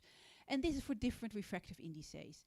And from these measurements and simulations, they derived that the cloud particles of Venus are 75% sulfuric acid with an effective radius of 1.05 microns, an effective variance of the size distribution of 0.07, and they could also derive the altitude of the clouds. Because the lower the clouds, the more gas above the clouds and the more Rayleigh scattering, and so the higher your polarization signal. So this is a very nice example of what you can do with polarimetry. And the important thing is you cannot derive the cloud properties from flux curves, flux phase curves. That's why for a very long time people thought that the clouds might be made of water. Because if you just measure the flux of the planet as a function of the phase angle, you can fit anything. So also water particles. So that is very nice. What you can see here is that the polarization is 0 when you have a full planet. Of course, you cannot actually measure this when Venus is full, because then it's behind the sun. But if you go, but the numerical simulations show you that it will be 0 here. Also, when you see the night side of the planet, it also goes to 0. And it is independent of the wavelength. And that has to do with symmetry. So when the planet, Venus, is mostly symmetric, completely cloudy, and like here, so the sunlight that goes in is unpolarized, and if the phase angle is 0, the scattered light will also be unpolarized.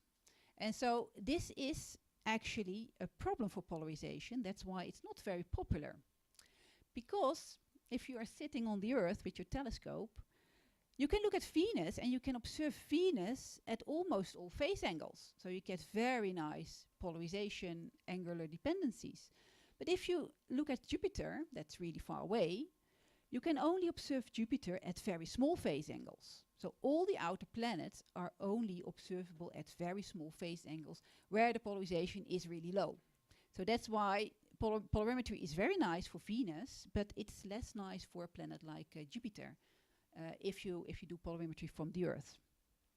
And so here we have a nice picture of Jupiter, and tomorrow morning there's a nice presentation about the Jupiter clouds by Pat Irwin. So people do polarimetry of outer planets at small phase angles. And here you can see an example. These were observations with force. This is a paper by Will McLean. And here you can see Jupiter in the UV, in the blue, in the visible, and in the red. And so the color scale is the degree of polarization. Red is 4% in all the scales. Blue is 0%. And so the green is 2%. So it's not a very high degree of polarization. But you can see a lot of structure. And you can see structure that correlates with the belts and the zones on the planet. And you can also see the red spot here. So the red spot actually is the green dot in this picture, because the polarization is about 2%. And the red spot below it is highly polarized, and we actually don't know why. So there's something there, ice particles, something that gives it a different degree of polarization. And so this polarization, this higher polarization, this green, so that correlates with the zones, that can be explained by higher clouds, less gas, less multiple scattering, and so higher polarization. So that's actually what Will also did in his modeling. At a long wavelength, the gas hardly plays a role because of the 1 overlap to the 4th dependence of Rayleigh scattering. And so here you just see the clouds, and you don't see this altitude variation due to the Rayleigh scattering anymore. And then here this red on the poles, that is the polar haze that Jupiter has. So you can see that even with small phase angles, you do get interesting structures. But if you really want to do polarimetry of the outer planets, you have to go there, because if you're sitting on an orbiter, while orbiting the planet, you can get all the angles.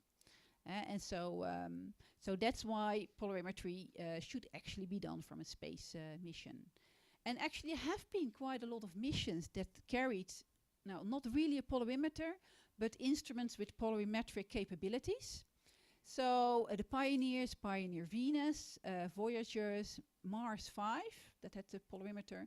Galileo, the Huygens probe had a polarimeter. Cassini had filters with polarization. Venus Express had also an instrument that was using acoustic optic channels, and actually that was measuring polarization. But these polarimeters were all based on, apart from Venus Express, based on filters that rotate, and so the precision is very low. And so not a lot of new information actually came out of this data. There is still a lot of Cassini data that Bob West is sitting on. It has not been released, so there is still data, but the quality of this polarization data is not really high. But there is the JUICE mission to Jupiter does not have a polarimeter, unfortunately, so we have to wait for that. Then exoplanets. They are actually excellent targets for polarimetry. And that's because if you're sitting on the Earth and you have an exoplanet that orbits a star far away, you can get a lot of phase angles depending on the inclination angle of the exoplanet. So the range of phase angles, if I is the inclination angle, with 0 being a phase on orbit, ranges, well, an edge on orbit, it ranges from 0 to 180 degrees, and a phase on orbit, you have 90 degrees phase angle all the time, but that is also very nice for polarimetry. So exoplanets offer an excellent opportunity for polarimetry. And so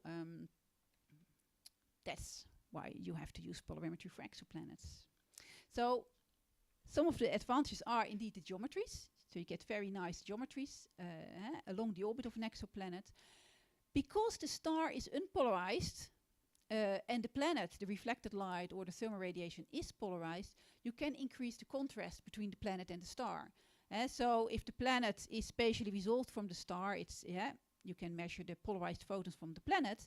But of course, very often the planet will be hidden in the glare of the star. But then, because the planet is polarized, you might be able to pick out the photons of the planet. What's very nice is if you detect something and it is polarized, you know it's a planet, especially if you can also get the direction of polarization. And then if you have it detected, it has been confirmed, you can use it for characterization of the planet because it's very sensitive. And not only clouds and hazes, but also information about absorbing gases. And what is also very nice is that the degree of polarization is relative. And so, as was discussed earlier, if you want to have an albedo of a planet, you need to know the size of a planet. But the degree of polarization is independent of distances, also independent of the size of the planet. If you have a telescope on the Earth's surface, it is also not affected by the Earth's atmosphere. So that is all very nice. Yeah. And so indeed, there are actually already some telescopes, instruments that are working, like the sphere instrument on the VLT has polarimetry in the visible and also in the infrared. GPI also has polarimetry. EPIX, that is an instrument that is supposed to go on the ELT, will also have polarimetry for Earth-like exoplanets. So for sphere and GPI, it's mostly used now for circumstellar disks because they are not extremely accurate, these measurements, so precise. And this is an example of a very recent detection in polarization with sphere on the VLT. And so, so here you have a star with a circumstellar disk, and here you can see the companion. And the companion is polarized, and there's also the line indicates the direction of polarization. So you can see that it is basically perpendicular to the line between the star and the planet. It is slightly offset, and that is probably because it is not purely reflected light that is polarized, but also scattered thermal radiation of the planet. So this is a very nice detection of a polarization signal. And this is also something like 14% polarized. So they think it's not only the planet, but also a disk of dust around the planet that is polarizing the particles. So we can, of course, do a lot of model simulations to what this signal might look like for a Jupiter-like exoplanet. And here you can see, as a function of the phase angle, a planet with only Rayleigh scattering. So this is the reflected flux. So that's the clear planet. If you put in a cloud, you have the blue line here. And if you put a haze on top of the cloud, you get the purple line. And you can see that especially if you do not have the size of the planet, it will be difficult to distinguish these models from each other. While in polarization, you can see a huge difference. Especially the clear planet has a very high Rayleigh scattering polarization.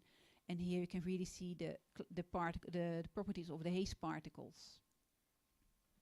So this is in the J band, and that's actually one of the bands of the sphere instrument. So these kinds of simulations were used to develop the polarization for sphere. And so there is also spectral information in polarization. So not only the broadband polarization is interesting. And so here you can see model simulations at a phase angle of 90 degrees, so half Jupiter basically, for the same model atmospheres from the blue to the near infrared, 1 micron here. And so here you can see, well, a lot of Rayleigh scattering, and then you can see methane absorption bands here. And then if you have a cloud, you have more light, more reflected light, and also the methane absorption bands. The methane is really well mixed, so there's methane also above the clouds in this case, in this model. So you can see here.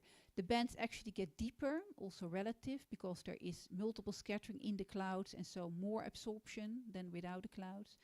And the haze adds a little bit to the reflected flux, a little bit. But then again, in the polarization, the same area, the same wavelength region, you can see that here, a clear planet, the polarization goes up because the Rayleigh scattering optical thickness decreases with increasing wavelength. For the clouds, at a short wavelength, you see mostly the Rayleigh scattering, but then you see more of the cloud. And then here you can see the line for the cloud with the haze on top of it. And the polarization in the absorption bands is determined by two effects. So one is that if you have absorption, you have less multiple scattering, and so less unpolarized light. So that's why usually you will have a higher polarization in a band.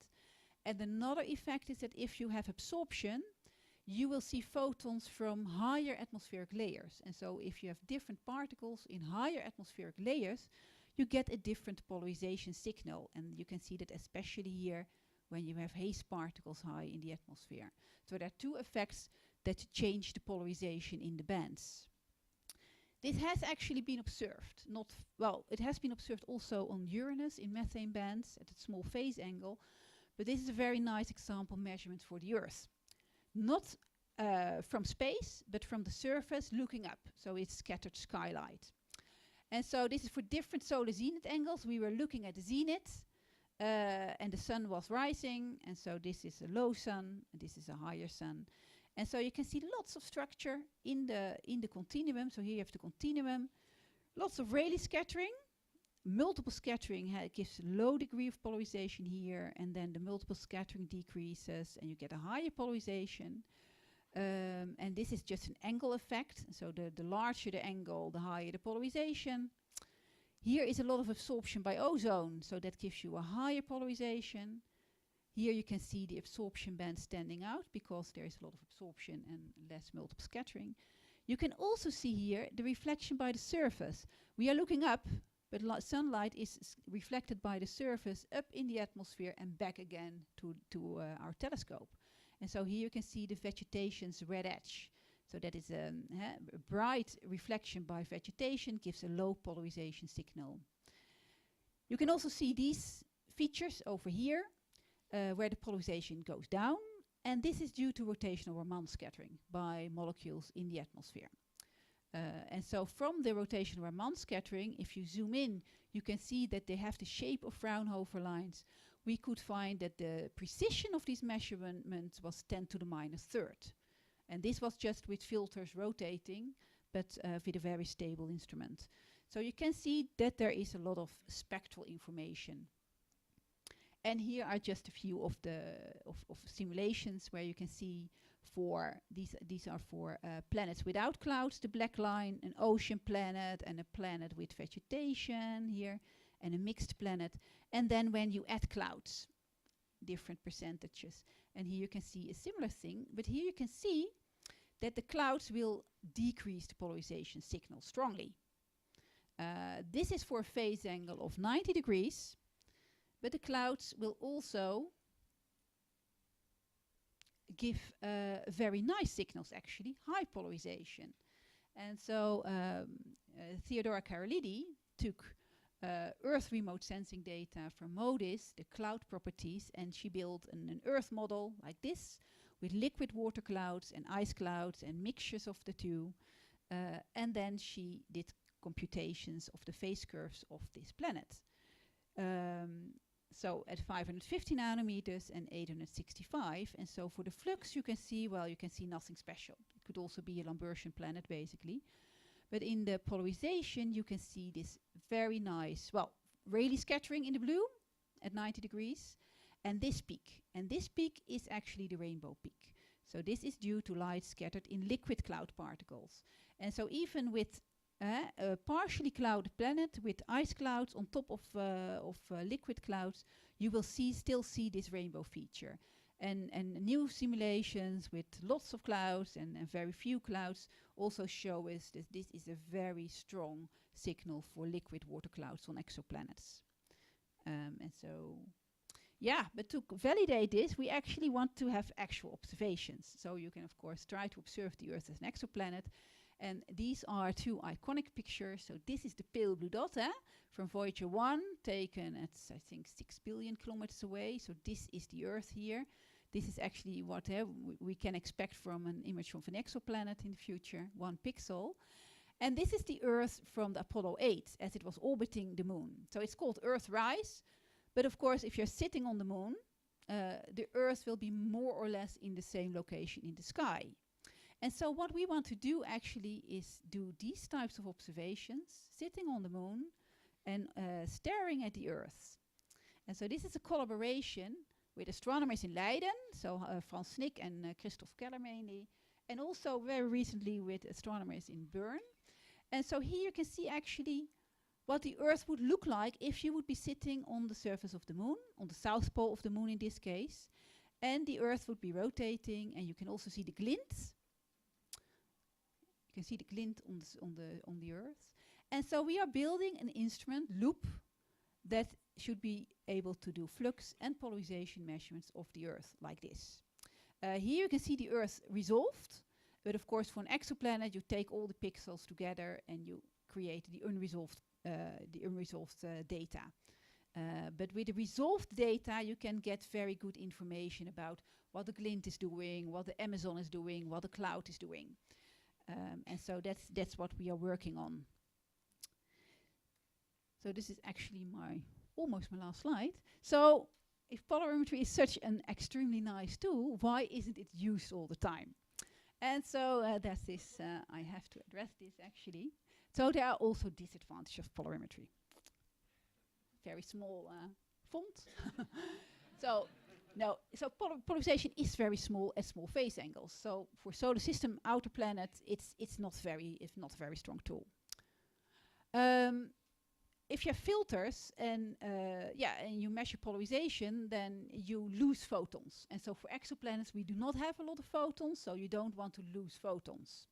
So traditional polarimeters are not very good for exoplanet observations. Also, if you have these filters and you do observations and something changes, then you have you make your polarization signal from observations at different times. And so you have an error in there that decreases your quality of your data. So also the traditional polarimeters are not very good with temporal or spatial variations. It is very hard to design good polarimeters. So Max is more of an expert on designing a polarimeter than I am. And also, if you have a telescope, there are mirrors that change polarization, gratings that change polarization, coatings that can change polarization. So building a very precise instrument is very hard. You can reach very high precisions if you build your instrument very good, but the accuracy, so the absolute level, might be difficult to establish because you need very good calibration sources. So that can be difficult. And if you have these very nice data, it is very difficult to find a fit because it's so very sensitive. So if you have a flux phase curve, you can fit basically a lot of things. But if you have a polarization curve and the particles are different than what you know they have a different shape than you expect, and then your codes can handle, then it might be very difficult to fit the data. Of course, that's where you get your real information, but it can be frustrating. The algorithms are more complicated because every scattering is a matrix instead of a scalar. So they are more complicated and they can be very time consuming because you have matrices instead of scalars. And there are probably lots of other things. So to summarize, so polarimetry provides unique information on planets and exoplanets, information that very often cannot be obtained through just flux measurements. And especially clouds and hazes are very good targets for polarimetry. Also the glints, so Victor Trace, who's also here, worked on that for his master thesis, and we are preparing a paper about that. Polarization is independent of the size of the planet, distances, things you do not know for exoplanets usually, and the Earth's atmosphere, so that is very nice. For solar system bodies, you should go to space. But we can nowadays build very small polarimeters that are also very precise. So we don't have to go with the big filter polarimeters anymore. Very important that also if you are only interested in fluxes, you should make sure that your instrument is not polarization sensitive. And so most spectrometers are polarization sensitive. So your measurement depends on the polarization of your signal. So if you want to measure fluxes of exoplanets reflected light, also in absorption lines, you have to make sure that your instrument does not change your signal basically because the light is polarized. And so recommendation is that we have to measure more polarization. And so that's the next talk is about that.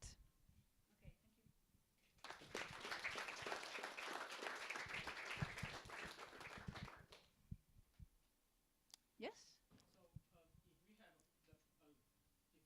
If you have a like ELT or TMT in the future, what could this polarization instrument technology development could do for the exoplanet community? Could you like comment on based on the most advanced polarization we have, technology we have right now, what can we do on this if you have enough photons, well, you can do indeed characterization of the planets. And also, so are the particles made of water vapor or water? Are the particles made of sulfuric acid? So these types of things you can do. You can also, if there are rings around the planets, you can also get information about the rings. You can circumstellar material around the stars. That is already being done with polarimetry a lot. So circumstellar disks. Yeah, well, but the most important thing is, of course, you can characterize the atmosphere better than you can do with just flux measurements. As an example, look at Venus. So only in 1974 we knew that the particles, the planet closest to us, that the particles were not made of water but of sulfuric acid. And that could only be done with polarimetry. So those are the things you can do for exoplanets. Yeah, Mark? With the Venus example, all the most interesting stuff was at angles you wouldn't see with the exoplanet behind a chronograph, like the 0 to 30 degrees. But that said, I mean, I think it's really important, like for Levoir and Habex, to be able to do this. And a lot of times with various chronograph designs, you're only looking at one polarization anyway. And if the planet's polarized and you don't do both polarizations, you're measuring only half. You could draw out the wrong conclusion for even the scalar flux because you're not seeing. Yes, but of course, if you do not measure the complete polarization, for example, the Huygens lander also only measured one direction, but then of course with your models you can still simulate your observations and get more information than only with the flux. Yeah, and indeed what you mentioned, which angular features you can observe depends a lot on your telescope, on the inner working angle. So for this rainbow feature, that should be achievable. So it depends on which phase angle range you can actually reach. Yeah, but so then you can also change the design of your telescope in order to be able to capture this. Yeah. If you have high spectral resolution, Yeah. is there, like in the core of the line or something like this, some way to enhance the polarization signal? Yeah, so the plots that I showed did not resolve the absorption lines. If you resolve absorption lines, you can get, depending on your atmosphere model, you can get weird shapes of every line. So you can, that's actually something I worked on during my PhD a long time ago. So you can get inversions inside polarization lines. And it has actually been observed for the oxygen A band on Earth, that the polarization was inversed. So usually polarization in the band is higher than in the continuum, but it can also be lower. And in that case, we could model this because there had been a volcanic eruption not that long ago, and volcanic ashes can actually invert this band. Yeah. So so because then you are probing different altitudes and so probing different particles with different polarization properties. Yeah. But in individual lines, you can get weird behavior depending on your atmosphere model. Yeah. Yeah. Regarding the loop proposal, how are you planning to get it to the surface of the moon? Yeah. Are you looking at commercial providers? Also, yeah. Well, the instrument will be very small. So in Leiden Observatory, we have already a model for that. So it can be very small. And we are not going to fly to the moon ourselves, but it has to be really small so that it can actually go with a lander. We were actually talking last year with the Indian Space Agency, who's going to land a lander on the moon, but their timeline was too short for us to secure the funding for our instrument. But a rover on the moon or a lander on the moon, that would be excellent. Of course, we don't really have to be on the moon. We just want to be really far away. So from low Earth orbit, you do not get the illumination and viewing angles that you get for an exoplanet. And it's hard to patch all the data from a low Earth orbit together to get this view from far away. We could also be on a stationary satellite, but then you do not get the rotation of the Earth that we want to have. And also ESA and NASA are also working on this deep gateway for the lunar orbiter. And we proposed a loop for that. And they're actually really interested because there are not that many science things you can do in that orbit apart from going to the moon. But yeah, so this would be a very nice application. Yeah. And so loop will cover the whole from the blue to the near infrared, with a spectral resolution of a few nanometers. Yeah. Last. Yeah. I was curious how easy it is to find flux or polarization calibration sources, and is the measurement sensitive to air mass, or like how what do you do for extended sources and things like that? Yeah, so the measurement is not depending on the air mass because it's a relative measure basically. So what is being used are standard stars. So stars with a known, usually a known very low polarization. The difficult thing is, so maybe you will be able to find the 0 point of your polarization, but you also want to know whether you are measuring 30% polarization. So it's difficult to find sources like that. And a source that is being used in Earth observation is, for example, reflection by the moon. So the moon is, of course, quite stable, and then they are mapping the moon actually for different incident angles, different locations on the moon, because that varies the polarization. And then you would have also a nice calibration source. So yeah, once in a while you have to observe the moon. Yeah. Okay.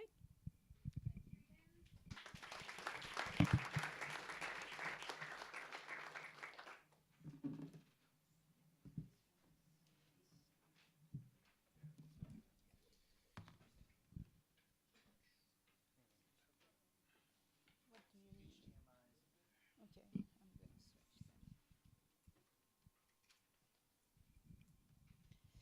And the last speaker is Max Miller talking about spectropolarimetry of brown dwarfs atmospheres.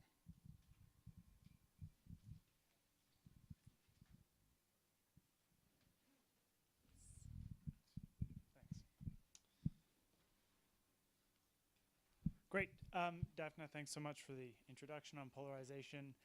Today I'm going to talk to you guys about some efforts to measure polarization from thermal emission of brown dwarfs using a new instrument that I'm working on called WorkPol and an old instrument called NACO at the VLT.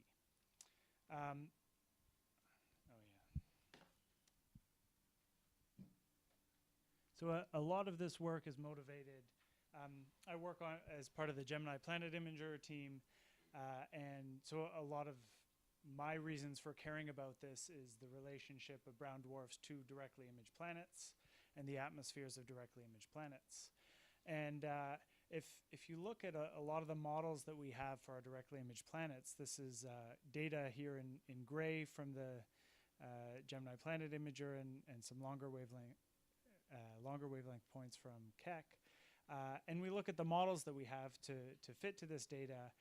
If we look at our cloudless models, in the H band, we underpredict the flux. In the L band, we underpredict the flux. But then once we throw in our best cloud models, we start underpredicting the flux in J band, and then overpredicting the flux out in M band. And so there's clearly something going on here with the clouds that we're not quite capturing. So the hope here is to use polarimetry to feed into our cloud models, to make more empirical measurements and feed into our cloud models to improve upon stuff like this.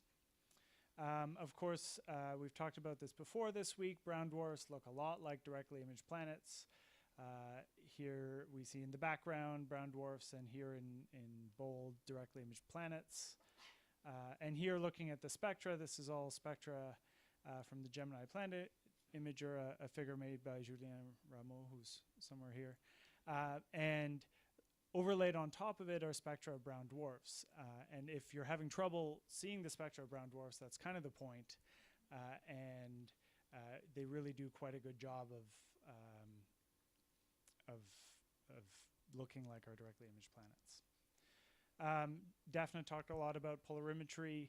In this case, why do I care about looking at polarimetry? And again, it's to get at these cloud properties. This is an example that came out of Daphne's group a while ago. This is a rotationally oblate planet with two models of the heights of the clouds, and everything else is held constant. And you can see that, again, in the total flux, like a lot of the stuff Daphne was showing, there's no real difference between these models. But then if you look at the fractional linear polarization, you can see not only is there a broadband difference for all of these measurements, but the shape of the polarized spectra is very different as well.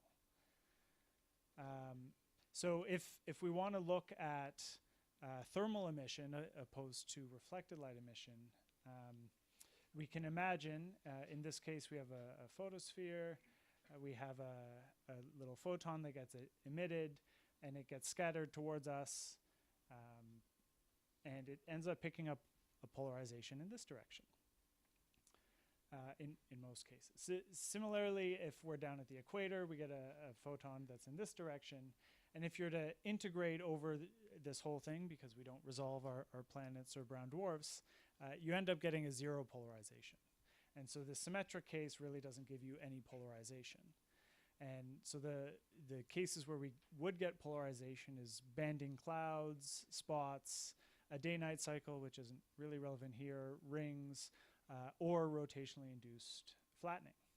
And so we know through Doppler imaging and a lot of work that Daniel's done on photometric monitoring of brown dwarfs that we really do expect a lot of these asymmetries to exist in the atmospheres. Even if they're not rotationally oblate, we expect banding and spots in these objects. And so there have been previous measurements of polarization in brown dwarfs. There's several dozen detections between visible and near-infrared measurements. They're generally less than 3% polarized and usually less than 1% polarized. And the occurrence rates may or may not change as a function of spectral type. But really interpreting these measurements is very difficult because these broadband measurements are degenerate with cloud height, with surface gravity, with scattering properties, rotation rate, cloud patchiness, a whole lot of things. And so our hope is to try and break some of these degeneracies by getting higher resolution polarimetry measurements. So in comes the Work Pole Brown Dwarf Survey, which is a new survey at Palomar, at the 5-meter Palomar telescope. And the goal here is really to study the diversity of cloud signatures in brown dwarfs. So Work Pole is a spectropolarimetric upgrade to the Work camera, which sits up here at prime focus.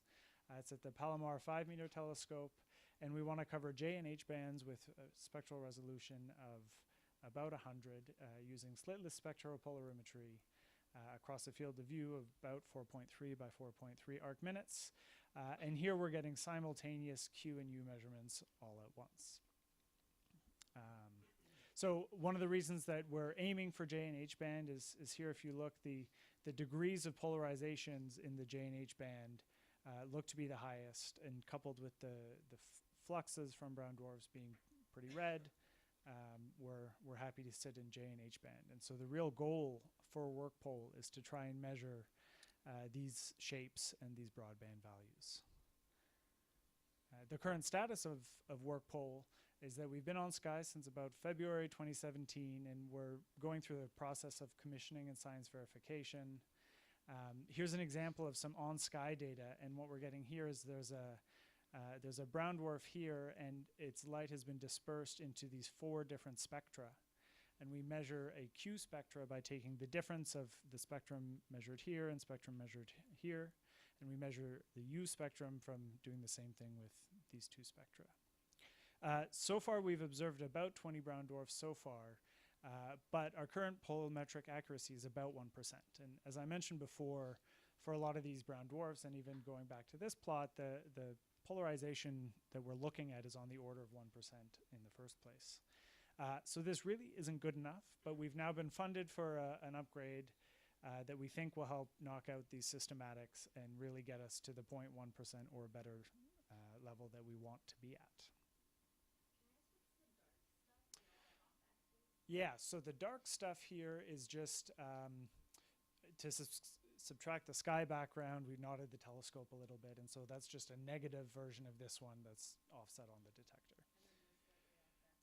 These ones correspond to other sources that are too faint to see the little 0th order here, and they each also have 4. It's just not in this thumbnail that I'm showing here.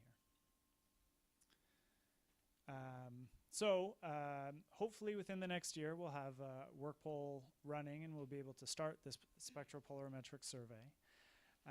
And so as Daphne showed earlier, spectropolarimetry is really a powerful tool for characterizing atmospheres. And in this case, we want to do brown dwarfs and hopefully one day directly image exoplanets. Here we can provide R of 100 spectropolarimetry in J&H right now with polarimetric accuracy of 1%. So if anyone knows something good to do with 1% for now, I'm all ears. But we think within the next year we should be able to get a bit lower. Okay, moving on. Shifting away from that, I'm going to talk about some new observations that I got in April of Lumen 16. So for those of you who aren't too familiar with Lumen 16, it's a binary brown dwarf. It's about 2 parsecs away. I believe it's the 5th closest system to Earth. And I already showed this Doppler imaging map that we got from high resolution spectroscopy, and then some photometric monitoring that Daniel was also involved with, has also come up with these spot maps for this is Lumen 16b and Lumen 16a as well. And so what's particularly interesting about this pair is that they they span this LT transition in spectral types. And they have similar masses and they have similar rotation periods. B is well constrained and A is either kind of 5 or 8.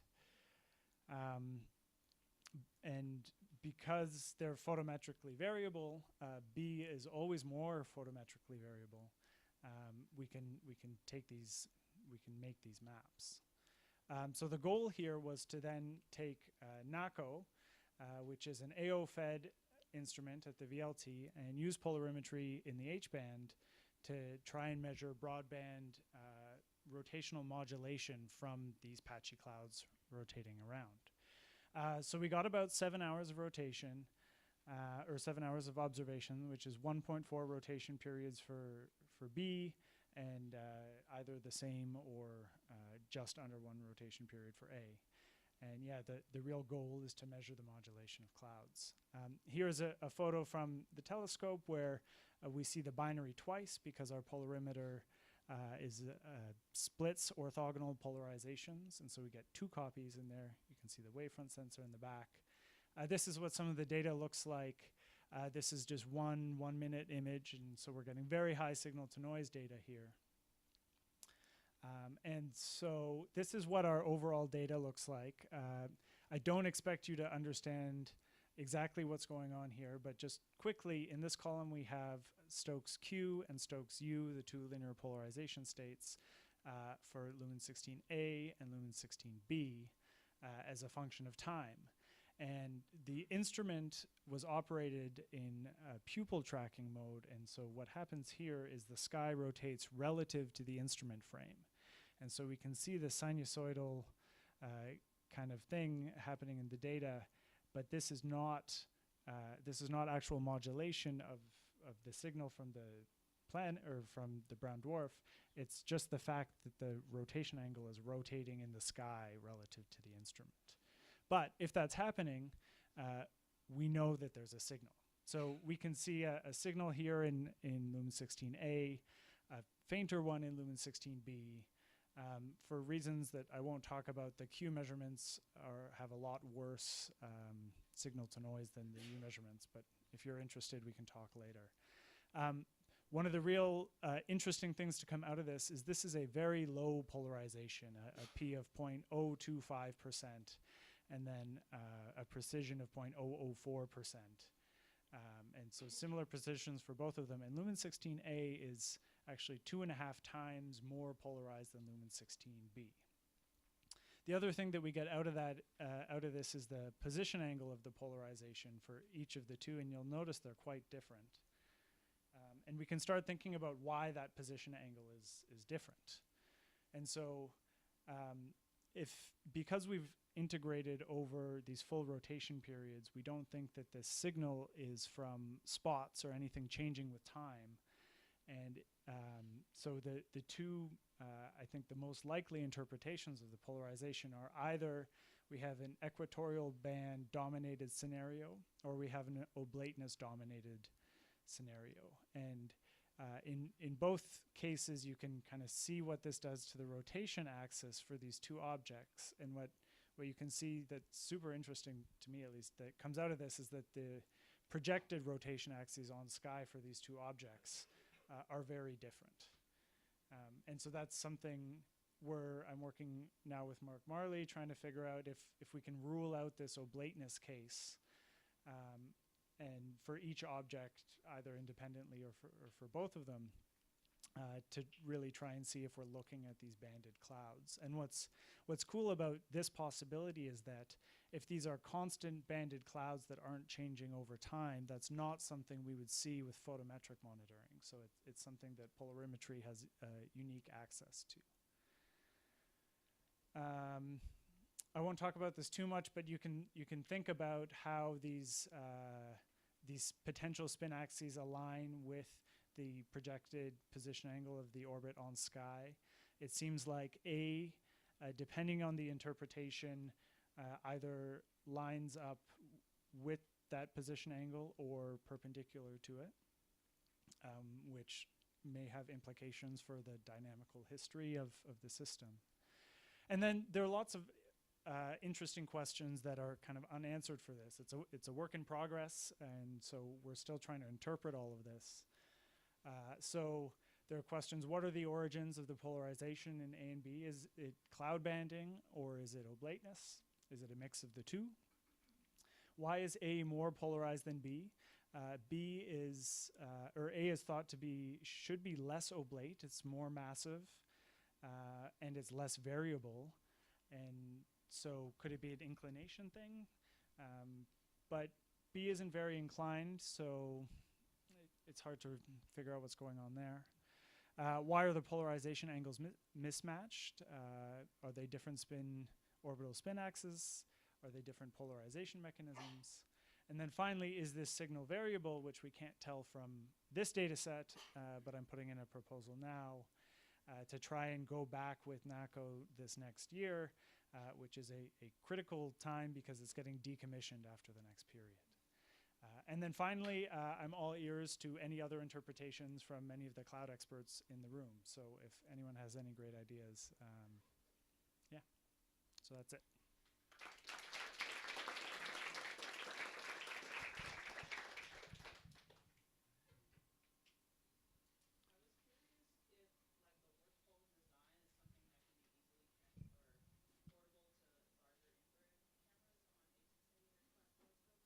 Yeah, it could be. So one thing that's sweet about the work pole design is it was implemented. I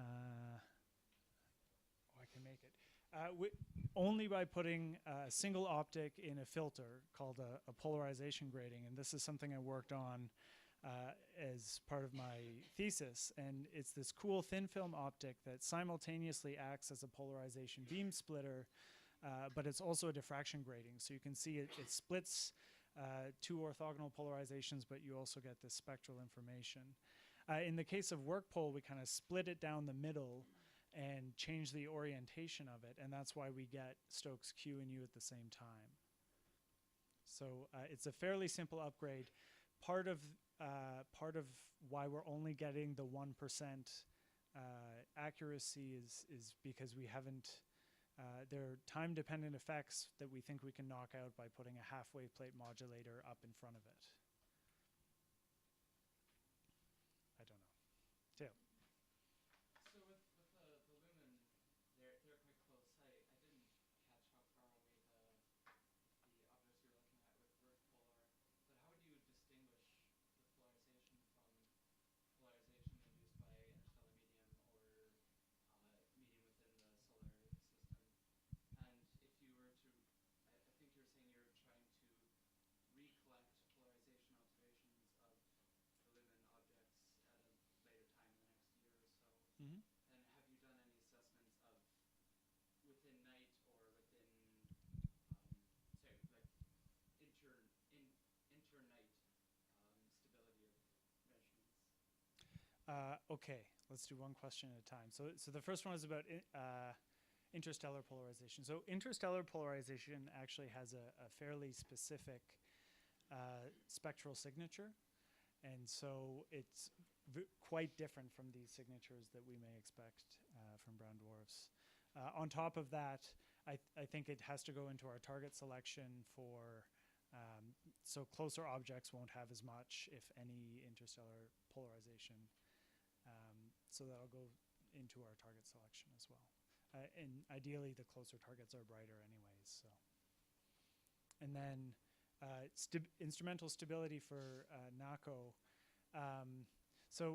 One thing that I didn't really go into the details of is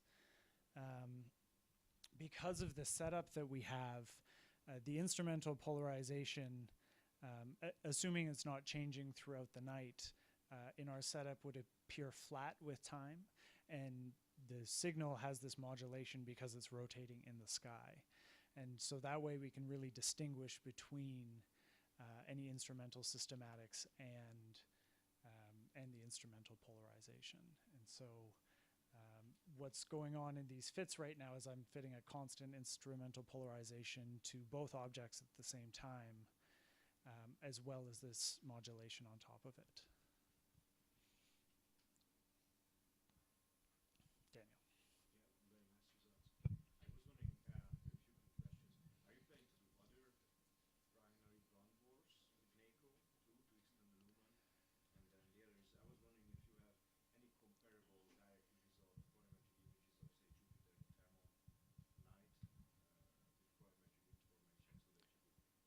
bandit structures in fact. I don't of Jupiter. I don't know of any that exist in thermal.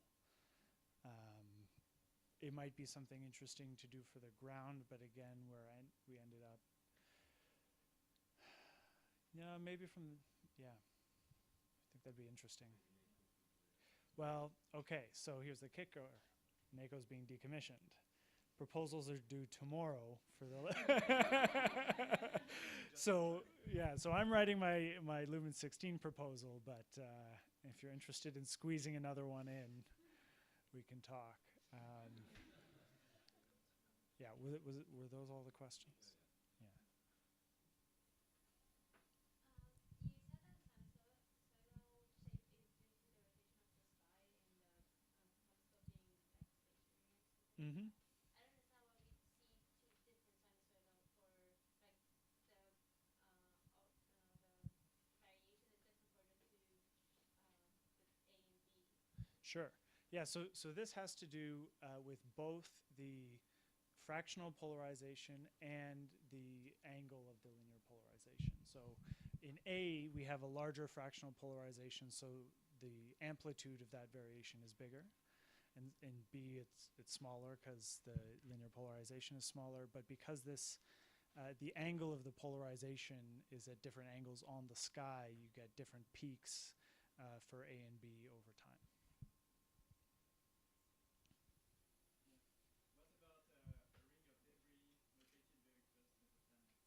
Yeah, so that's something that I can't rule out right now. As far as I know, there hasn't been anything funky in the SEDs to suggest that there is dust there.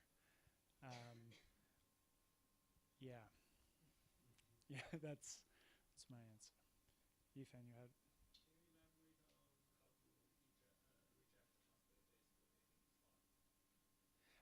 So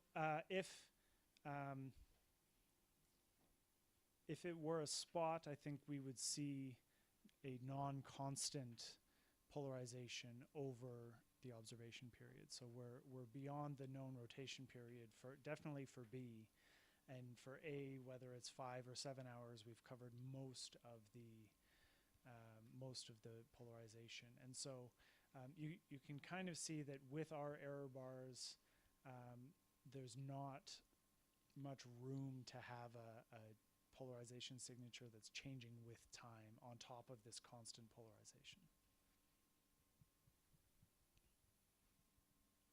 Cool. Well, thank you.